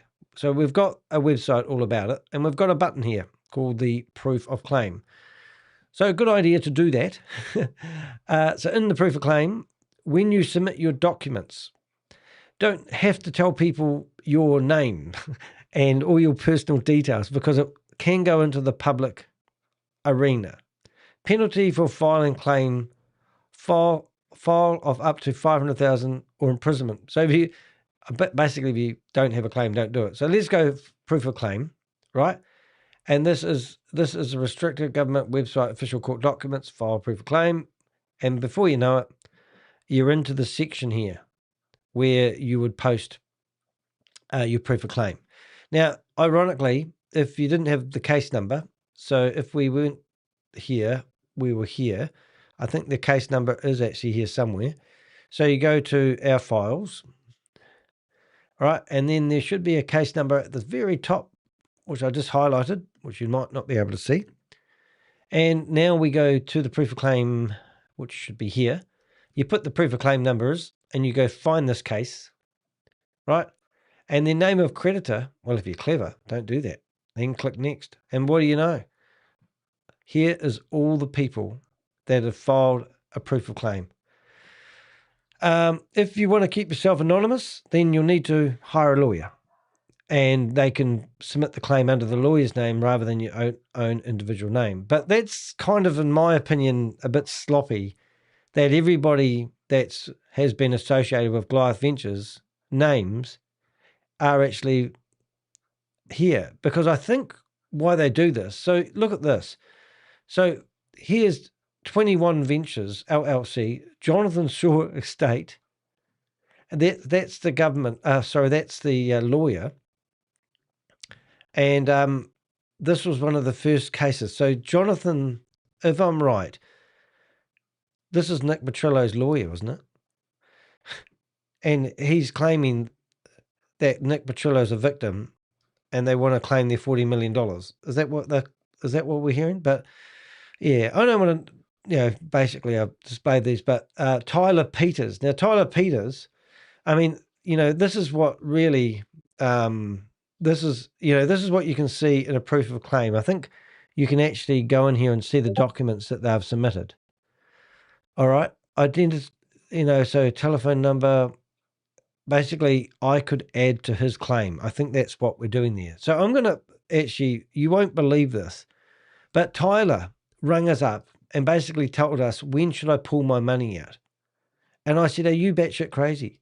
So we told the guy, and now we hear that there's meant to be $800,000 worth of losses. I think that's it going on here. So here's Tyler Peters, and we did a video about him. He wasn't a victim, because here he is claiming that he was just an investor. And we got this phone call. Listen to this. Number one worst snacks for your He tried to get the videos removed. Olives has its own microbiome. It's loaded with the... Let's just get rid of Is that you in the photo? Yeah, I'm friends with them, but I'm not like employed or anything by Goliath. I just invest with them. But how's everything going? And from what I've gathered from everybody, I haven't really seen anything too crazy that I should worry about, right? Yeah, but those photos are they not recent? What was that? Are they not recent photos? They were posted, yeah. But yeah, have you? So he's ringing up to get my opinion about when he should pull his money out of the Ponzi scheme. And I said, look, I'm not here to give you financial advice about Ponzi schemes, mate. I said, it's a scam. Get your money out if you've got your money in there. Next minute, here he is in Munich. He flew to Munich to celebrate with Chris. And these photos turn up on social media. This is the stupid idiot. And the guy's, he's not a victim. He's endorsing bad behavior. And this was, got any like evidence on anything that I should be worried about to where I need to pull my money like ASAP, or are you still kind of? Oh, sorry. Are these photos not recent of you that I sent you? Are they not recent? Yeah, they were. A little bit ago. What? A couple of days ago? Yeah. But yeah, were you able to find anything else out? That was kind of my main thing. Because last time I spoke to you, you were kind of in the initial research of all this stuff. So just wanted to see if there was anything, like I said, that. So we believe he was fishing for information for Chris. I don't know what planet you're on, mate. This is a full-blown government investigation. Have you not been watching my content? Are these photos of you in Munich? Are they taken a few days ago? I've watched some of your stuff, but it usually comes out like super early in the morning, so I never have time to really watch it all. I kind of more read your blog and everything. But are you able to share any info, like the investigators? Can you answer a question for me, mate? These photos of you with Delgado. So, like I said, before, I didn't want to get involved in your investigation. To be honest, you kind of threw me under the bus when you publicly announced to me on your investigation when I was just an investor. So I don't want to, answer more questions and things like that, because that kind of was, at least in my eyes, just no. But what we've got here, mate, is photos of you with Christopher, right? Are these just been happening? Have you been with Christopher in Munich? But no, his other people are my friends, so. But like I said, I was just calling to kind of see if you had any more information for me. Tyler, wake up! I'm asking you a question and you're not answering it. These photos of you with Christopher. I don't want to. Like I said, I don't want to get involved in anything more. But you're in the photos, mate. You're involved. But like I said, if there was anybody I could speak to on this side that says like, hey, yeah, this is what's going on, to where I should worry. So he wants me to hand over all the government investigators. In the meantime, he's hanging out with Chris like buddies. And now we go to the proof of claim and we find that, Tyler's in here as somebody who's lost money. Do you think Tyler, in his water skiing business, would have been wise to listen You know, it's absolutely crazy. Hey, look, but if you are submitting your stuff, don't not submit information. There's a couple of things that you could do if you are a victim. I'll just see if I can find a couple of things that you could do. The first one is you want to go to post. Here I post things quite a lot. This one here is victims speak out. Submit your victim impact statement today. We've put a bit of, how that works here. Have you lost your money in Goliath? Blah, blah, blah. Telling you what's going to happen with this information. Will it turn up public? No, it won't. I don't think it does. I'm pretty sure it doesn't. It does explain it in detail. But you click on this link here, and that will take you away to a government website. It will tell you where this information is going to be used. Because if Chris is down for 50 years in prison and he's handing over information to the Department of Justice to throw everyone else under the bus, claiming he's not a victim, and Channel 9 promote him as not a victim, then you want to go in here and put a victim impact statement in. And then they can give that goes to the judge, and the judge will use that when determining the decision on how long Christopher goes away for the sentencing. I want to be in Orlando when that happens. If I can, I will, and hopefully I will. I've got to figure out, make sure that date's firm before I book my flights. I've looked around about $3,200 New Zealand, so around about maybe 2-3 American. If anyone out there wants to help support what I do, then I can't afford to fly around the world. I don't get paid enough for this rubbish. But anyway, I would really like to be there. If not, I'm sure I'll hear about it, and that's all good. So that's one thing. The next thing, what you want to do is you want to go to the website. It's not hard to find. It's GoliathVenturesBK.com. And in here, you'll get the latest dockets, which are the latest court filings. Now, there is 2 new filings, which I didn't know existed here. So yesterday, I looked at the 13th document. That was where they were asking to use... they were actually asking for the courts to be able to use like MailChimp to communicate with investors, because I've got a database of everyone's names. So rather than waiting for investors to submit proof of claims, then they wanted to be able to communicate with people. So if you go through down here a little bit more, you'll see that we've also done a pretty good job of posting about that posting. So just before I look at those other 2, so this is where breaking legal update, and in here we've got 1,000 plus known victims. We've had 1,600 responses to questionnaires. They believe it's a $250+ million Ponzi scheme, and it's an ongoing investigation. But what they want to do is, how to get on the list and how to get part of the notification. All this is in this posting here. So we've given people instructions. So just go to the YouTube channel of DeHeck, which is me, and you can literally go to the post and you can read through different snippets. But anyway, in real-time stuff, let's go to view the next document. I don't know what this one is. And if you're ever not certain on what they are, there's a couple of things that you can do in something like this. So I don't know what this is. So I just click download, and you guys can do the same thing. And then I go to, I just need to find another window. Won't be a second. I'll just make sure I don't incriminate anybody. Getting better at doing this, aren't I, Susie? Goliath Ventures. There. And...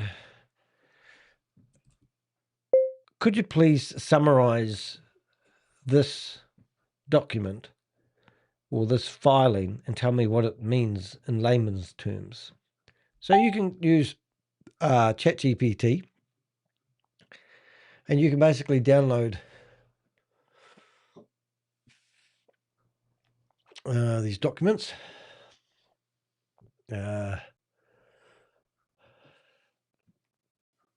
All right, I can bring that back over here now.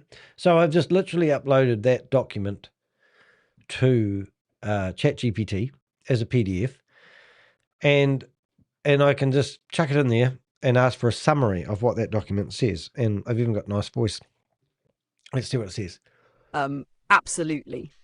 Just one thing first. Ugh. I don't think the filing document you want summarised came through with your message. Oh. At the moment, I can only see the Goliath Ventures interview transcripts, which aren't legal filings. If you were referring to a court filing, complaint, motion, bankruptcy filing, SEC document, etc., could you upload it or tell me which one you mean? Once I have it, I'll give you a plain English summary, no legal jargon.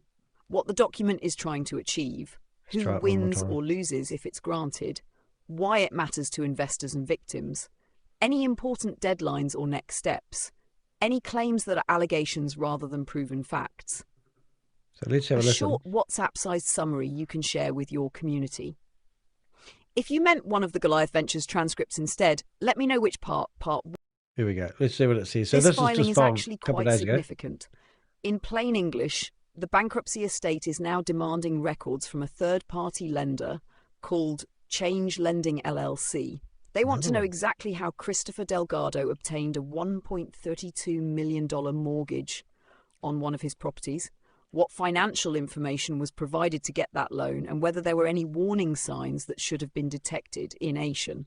Wow. Think of it as the bankruptcy equivalent of a very broad investigation.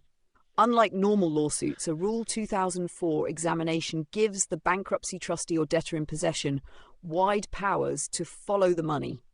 They can demand bank records, emails, loan files, text messages, internal company records, accounting documents from almost anyone who may have information about the debtor's finances. In this case, there is no testimony required. They're simply compelling Change Lending LLC to hand over documents by 7th of August 2026. So who is Change L not accused of wrongdoing in this filing? They appear to be the mortgage lender that financed one of Christopher Delgado's luxury homes. Funny The that he receiver was. wants to examine that mortgage in detail. Let's have a Which look. property? The subpoena identifies 7333 Bella Foresta Place, Sanford, Florida, and refers to the $1,320,000 mortgage loan secured This is Nick's against that house. property. What documents are they asking for? Quite a Lotte mortgage application. Everything Christopher submitted when applying, including income, assets, liabilities, supporting I documents. thought that was Nick's old house. Financial records, including tax returns, bank statements, financial statements, source of funds. This is particularly important because investigators will want to know, open quote, where did the money actually come from? Close quote.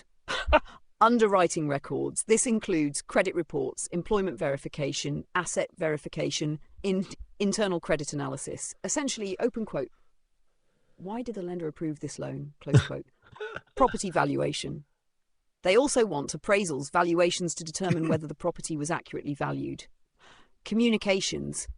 Every communication between Change Lending, Goliath, Christopher Delgado, brokers, closing agents. This includes emails and correspondence. Anti-money laundering records. This is one of the most interesting requests. Know your customer, KYC, anti-money laundering AML, fraud screening records, internal risk reviews, any internal warning flags. That's a very deliberate request. It tells us the bankruptcy estate wants to know, open quote, did anyone inside the lender identify suspicious activity? Close quote or open quote. Were there any red flags when the mortgage was approved? Close quote. Why does this matter? The bankruptcy estate is trying to reconstruct exactly how investor money may have overstated income, used investor funds, provided inaccurate financial information, or if documents reveal where money originated, those records become powerful evidence. They're also useful if the estate later wants to recover assets, challenge transactions, or trace investor funds. So I get the gist of it, really, and I think this What one will this be. doesn't mean, it does pretty not much mean the Change same. Lending has done anything wrong. It Yeah. also doesn't mean the mortgage was improper. At this stage, the bankruptcy estate is gathering evidence. They're asking, open quote, show us everything so we can understand exactly how this loan happened. Close quote. The bigger picture. This filing tells me the investigation is becoming much more forensic. Initially, the receiver was collecting information from Goliath itself. Now they're moving outward to third parties. banks, lenders, This is brilliant. professionals, anyone who handled significant transactions. That usually means investigators are mapping so where this is money Jackie flowed and Segal's old determining house, whether isn't it? assets can be recovered for creditors and brilliant. victims. Yeah. WhatsApp summary. Open quote. The Goliath bankruptcy investigators have subpoenaed Change Lending LLC for the complete file on Christopher Delgado's $1.32 million mortgage. They're demanding the loan application, tax returns, bank statements, source of funds documents, emails, AML KYC. I'm just going to read the next one. This one's meant to be Jackie Segal's old house. This is another important filing, but it's essentially the same investigative strategy aimed at a different property and a different lender. The short version. The Goliath bankruptcy estate has now subpoenaed New Res LLC, requiring it to hand over the complete mortgage file relating to Christopher Delgado's $862,500 loan secured against 222 Pawnee Trail, Kissimmee, Florida. Change Lending. This is not an allegation of wrongdoing against New Res. Yada, yada, It is yada. a demand for records to help trace assets and reconstruct how the loan was obtained. What are they asking, NTAs? Virtually everything connected to the mortgage, including the complete mortgage application, all supporting documents, tax returns, bank statements, financial statements, proof of where the money came from, underwriting files, credit reports, employment verification, appraisals, communications with Christopher Delgado, communications with Goliath Ventures, communications with closing agents, records showing whether the loan was sold to another lender, KYC, know your customer, records, AML anti-money laundering records, fraud screening reports, internal risk reviews or warning flags. Why are they doing this? The bankruptcy estate, such as what financial information was used to qualify for the mortgage, where did the down payment come from, was investor money used, were income figures supported, did the lender identify any suspicious activity, can any assets be recovered for creditors? This is exactly the sort of forensic investigation you'd expect once investigators begin tracing significant assets. What makes this interesting? This is now the second mortgage lender to receive a Rule 2004 subpoena. So far we've seen lender, property, loan amount, Change Lending LLC, 7333, Bella Foresta Place, Sanford, $320. Well, that's enough of that, I think. Yeah, no, it's cool. No, I don't think our YouTube channel is the right channel for you, Howie Stern. I've explained it many times, but if you're busy, you don't have to stay here. What I do, so you know, is I document everything that I do live on live streaming. And if you click on the live section, you'll see the majority of my visitors actually come from my live broadcast. And all these videos that you see here have got uncut, which are the live videos. And you can see we go through and we get a lot of live content. Then after I'm finished, if I think I've waffled on too much, I repost the same videos. So yesterday's video is reposted here. 8 views. Brilliant. And most people who don't know how to click on these tabs along the top would probably land on these pages and see cleaner versions of our videos. There's multiple reasons why we do it. Some of my investigations. You are claiming that we don't have. Like this. Well, you don't. Show me your license. Show me your license. This is Put your license on the screen now. Guys, can you provide the license? Yeah, can you provide the license signals? And he couldn't provide the license. So that video that you're looking at there was filmed at 3 a.m. in the morning, my time. This guy is running a big Ponzi scheme and scam. I recorded that offline and then uploaded it 20 minutes after I recorded it. If you go to the description of the video here, you can read all about what he was actually doing. You can also read all the names of all the individuals that are in that Zoom meeting at that time.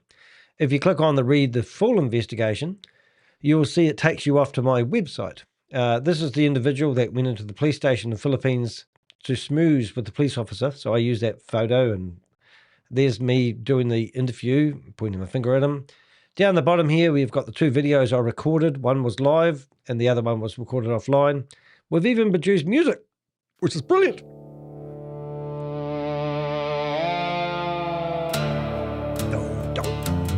And in here, we do a complete breakdown of the blog, of the scam, what he's offering. We go to his LinkedIn profile, we go to his Facebook profile.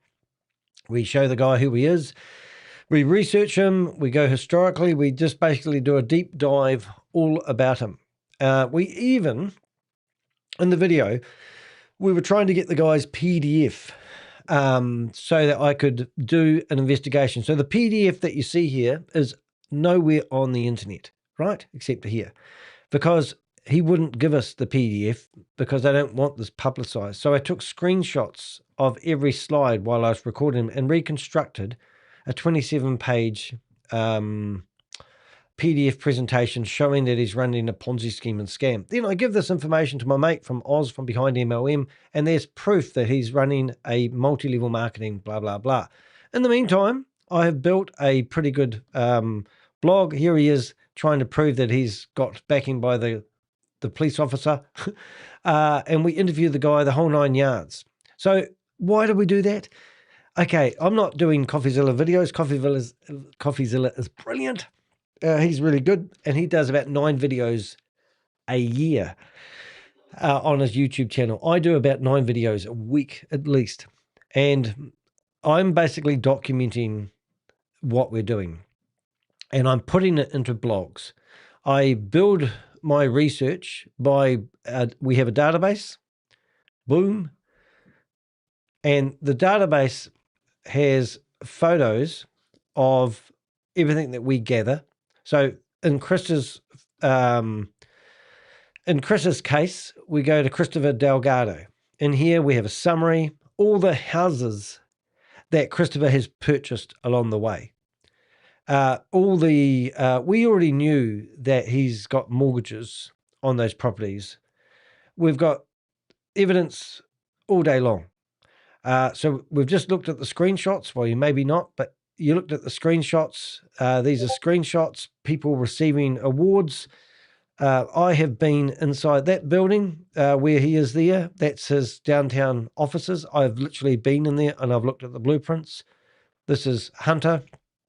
So we've got documents, everything you can think of about Christopher is under Christopher's file. We have got the persons of interest, which I don't click on anymore. We've got videos of Christopher. Everything is documented. We do it live. We gather the information live. If you think that you can do a better show at exposing scammers and their dirty tactics and gathering intel from public people than I'm doing, then why don't you start your own YouTube channel and put together your 15-minute long YouTube video and see how you get on. Christopher criticized me because he couldn't understand how we do it. Christopher's now going to spend 50 years of his life in prison, hopefully. So that's what we do. We're open source intelligent investigators. We document everything. We grab the files. If we went to Ponzi schemes and scams, currently we have got, 4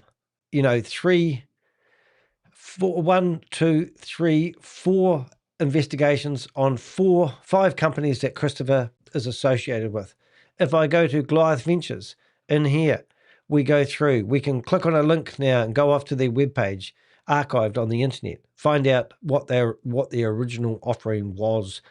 If I'm doing a live video and somebody has to sit here and get a cup of tea while I'm bringing up or loading up a webpage, so be it. But if we have to prove to investigators of what they were actually offering people, it's all in one central database where we can actually go through here and we can say to people, well, here's some of the companies associated with Christopher Delgado that investigators need. Now, remember, I don't know if you know this, but John from Homeland Security was the guy that we reached out to, and we gave him a lot of this information. Emails, all the emails that they were used in the company, you name it, we got it. If we can research it, we found it, right through to silly things when they're telling people that their investment opportunity wasn't an investment opportunity, and here's their disclaimer. We just put it all together. So my database, persons of interest, over 1,000 individuals that have been involved in multiple scams running around the world. We have broken them into Americans, Canadians, New Zealanders, Australians, Indians, Netherlands, Pakistan, South America. That's what we do.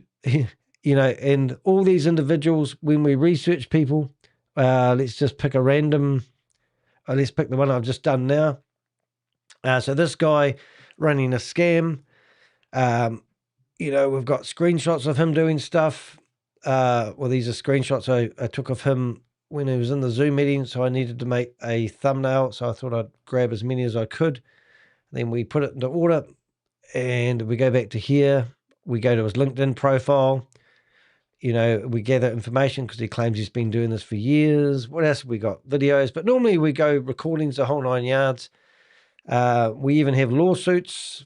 We have Avengers, people that help us with information, reporting, investigations, recordings, sound. I think recordings. We've got recordings. Like we have 2024 recordings. So each year we put together all these recordings of people that we've rung up trying to help not get scammed. And then we put them together in a yearly video. Listen to this. Just a random.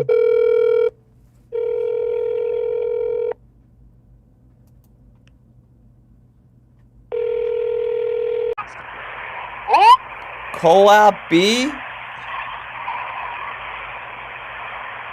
Co-op. Let's try another one. So Securities and Exchange out of Canada. Because they have deemed Mavé, the one he was promoting heavily, as a security. So we've got all the Avengers do is either cause disruption or create awareness. I just saw a name there, Mark Daly, from a $350 million Ponzi scheme that's now rebranding itself. The only way people can get access to it is by downloading a VPN, logging into a new version of their website, asking people to submit their most personal details in form of KYC. But here's the person that was showing people on video how to money launder. And here we are, one of my Avengers, ring him up and string him along and get the hardcore facts off him. Hey, Mark. Invest in a subscription, and then they pay you a certain amount based on that subscription. After that phone call, that guy deleted his website and tried to hide himself. A week later, we got a photo of him on the runway, boarding a plane to go to a meeting in, I think it was Las Vegas or London, can't remember. Claiming he was he was scaredy cat, deleted everything. A week later, we found him on an airplane going to a conference for the scam. This is what we do. So we've got a good knowledge base up here, but we're also documenting here. Now, people watch these videos. I get the emails in the mornings, and people say, I have some intel about blah. Can I help? And I go, yeah, sure. So that's what we do, and how we do it. You can criticize it and say you can do it better, but what the fuck do you do, mate? That's the honest truth. You're in here criticizing us, taunting us. You're hiding behind a fake name and you're berating us. It's obvious that you've had some dealings with Goliath Ventures, but it's also obvious that you're a coward and won't voice yourself or put yourself anywhere. You're hiding behind an alias and you're in the chat room. How many? Jonathan Mason, he was doing it. We figured out who he was. Jay Newton, we figured out who his daughter was and what university he was. After we found that and put that online, we never heard from them. So who the fuck are you? You're in here telling us, you're berating us. It's pretty obvious who you are. You're just one of the people, one of the alpha people that were hanging around, following Chris around with his handbag, taking money off him. That was taken from investors. And now you're trying to keep face somehow, pretending that you are somebody. Well, you're a piece of shit, mate. Because I've been doing this for 5 years, and every time somebody comes into the chat room and berates us, we know that you're part of the scam. And the fact that you have to hide who you are endorses what I'm claiming that you are. If you were a real investigator, really concerned about, bringing justice or getting these type of individuals in here, you would be helping us, not berating us. Even if I'm 80% right, even if I'm 60% right, I have stopped people from losing millions of dollars through these scams. My Avengers fight tirelessly. We have had enough. My website has over 600 blogs on it, exposing scams and scammers. Down the bottom here, I'm proud to say that my website is protected by Project Shield. And if you don't know what Project Shield is, that's Google. They spend, I've been told, the service they provide me is worth 30 grand a year. They protect my website from denial server attacks. Christopher Delgado and his merry men, who are claiming they had an extortion attempt for $2 million, were trying to take down my website. I had denial server attacks for 2 months where they were sending so many requests to my server that it crashed. I reached out to Google and they said, we'll protect your website from denial server attacks. That's how we landed on our feet. We are, I'm not a YouTuber. You know, this is where your perception is so weak-minded. And I'm talking directly to you, Howie Stern. Because Howie Stern, the guy here who's criticizing it, he doesn't have, you have no idea what I actually do for a living. So what do you think I am? Do you think I'm a YouTuber? And do you think I'm doing YouTube videos? And that's what I do for a living. Is that what you're suggesting here? You know, really? I'm not a YouTuber. I document online scams and I publicize them to mum and dad investors. You know, and if you think I'm a YouTuber, I don't. I gather intel. So Goliath Ventures, right? Christopher said that Danny's videos only get 30 people looking at them. Well, if I get 30 people looking at my video, have you ever heard of David and Goliath? David picked up a stone, if you believe in the Bible, and he put a slingshot and he pinged it at Goliath's head and it hit him right in the forehead, right? And he dropped to the ground and no longer Goliath. As Christopher Delgado said, that Goliath Ventures was a name that he always wanted, but even his own father said even Goliath was brought down. Well, my team of Avengers with one stone took down Goliath Ventures. And everyone else that's on the bandwagon now is just reading court documents. And let's just call them news readers. Anyway, that's me for today, guys. I better get off here before I get some more criticism from Howie Stern. And Howie, you are a coward. You are probably Dante. I accuse that too, and you'll deny that. But how many times have we had people in the chat room berating us, criticizing us, and then we realize that we figured out who they are and then they disappear? We've given you the option to come in here and be part on stage. You can phone in if you want and we can listen to you, but you guys won't. No, you're going to keep quiet. Keep quiet. Keep silent. Ooh. Hey, well, when I'm in Orlando, maybe you can introduce yourself. Is that your big plan? Or are you going to do it undercover? Don't know. All good, guys. Anyway, wonder who it is. I'm pretty sure I know who it is. It's a coward. See you guys in the next video. I'm Danny the Heck.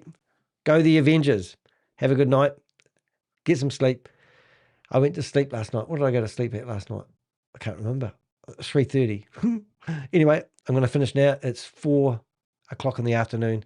And we'll see you guys tomorrow. Another exciting video. We won't stuff up on that one. We'll get some good stuff out to you. See you guys. Thanks for watching. I'm Danny the Heck and the Avengers.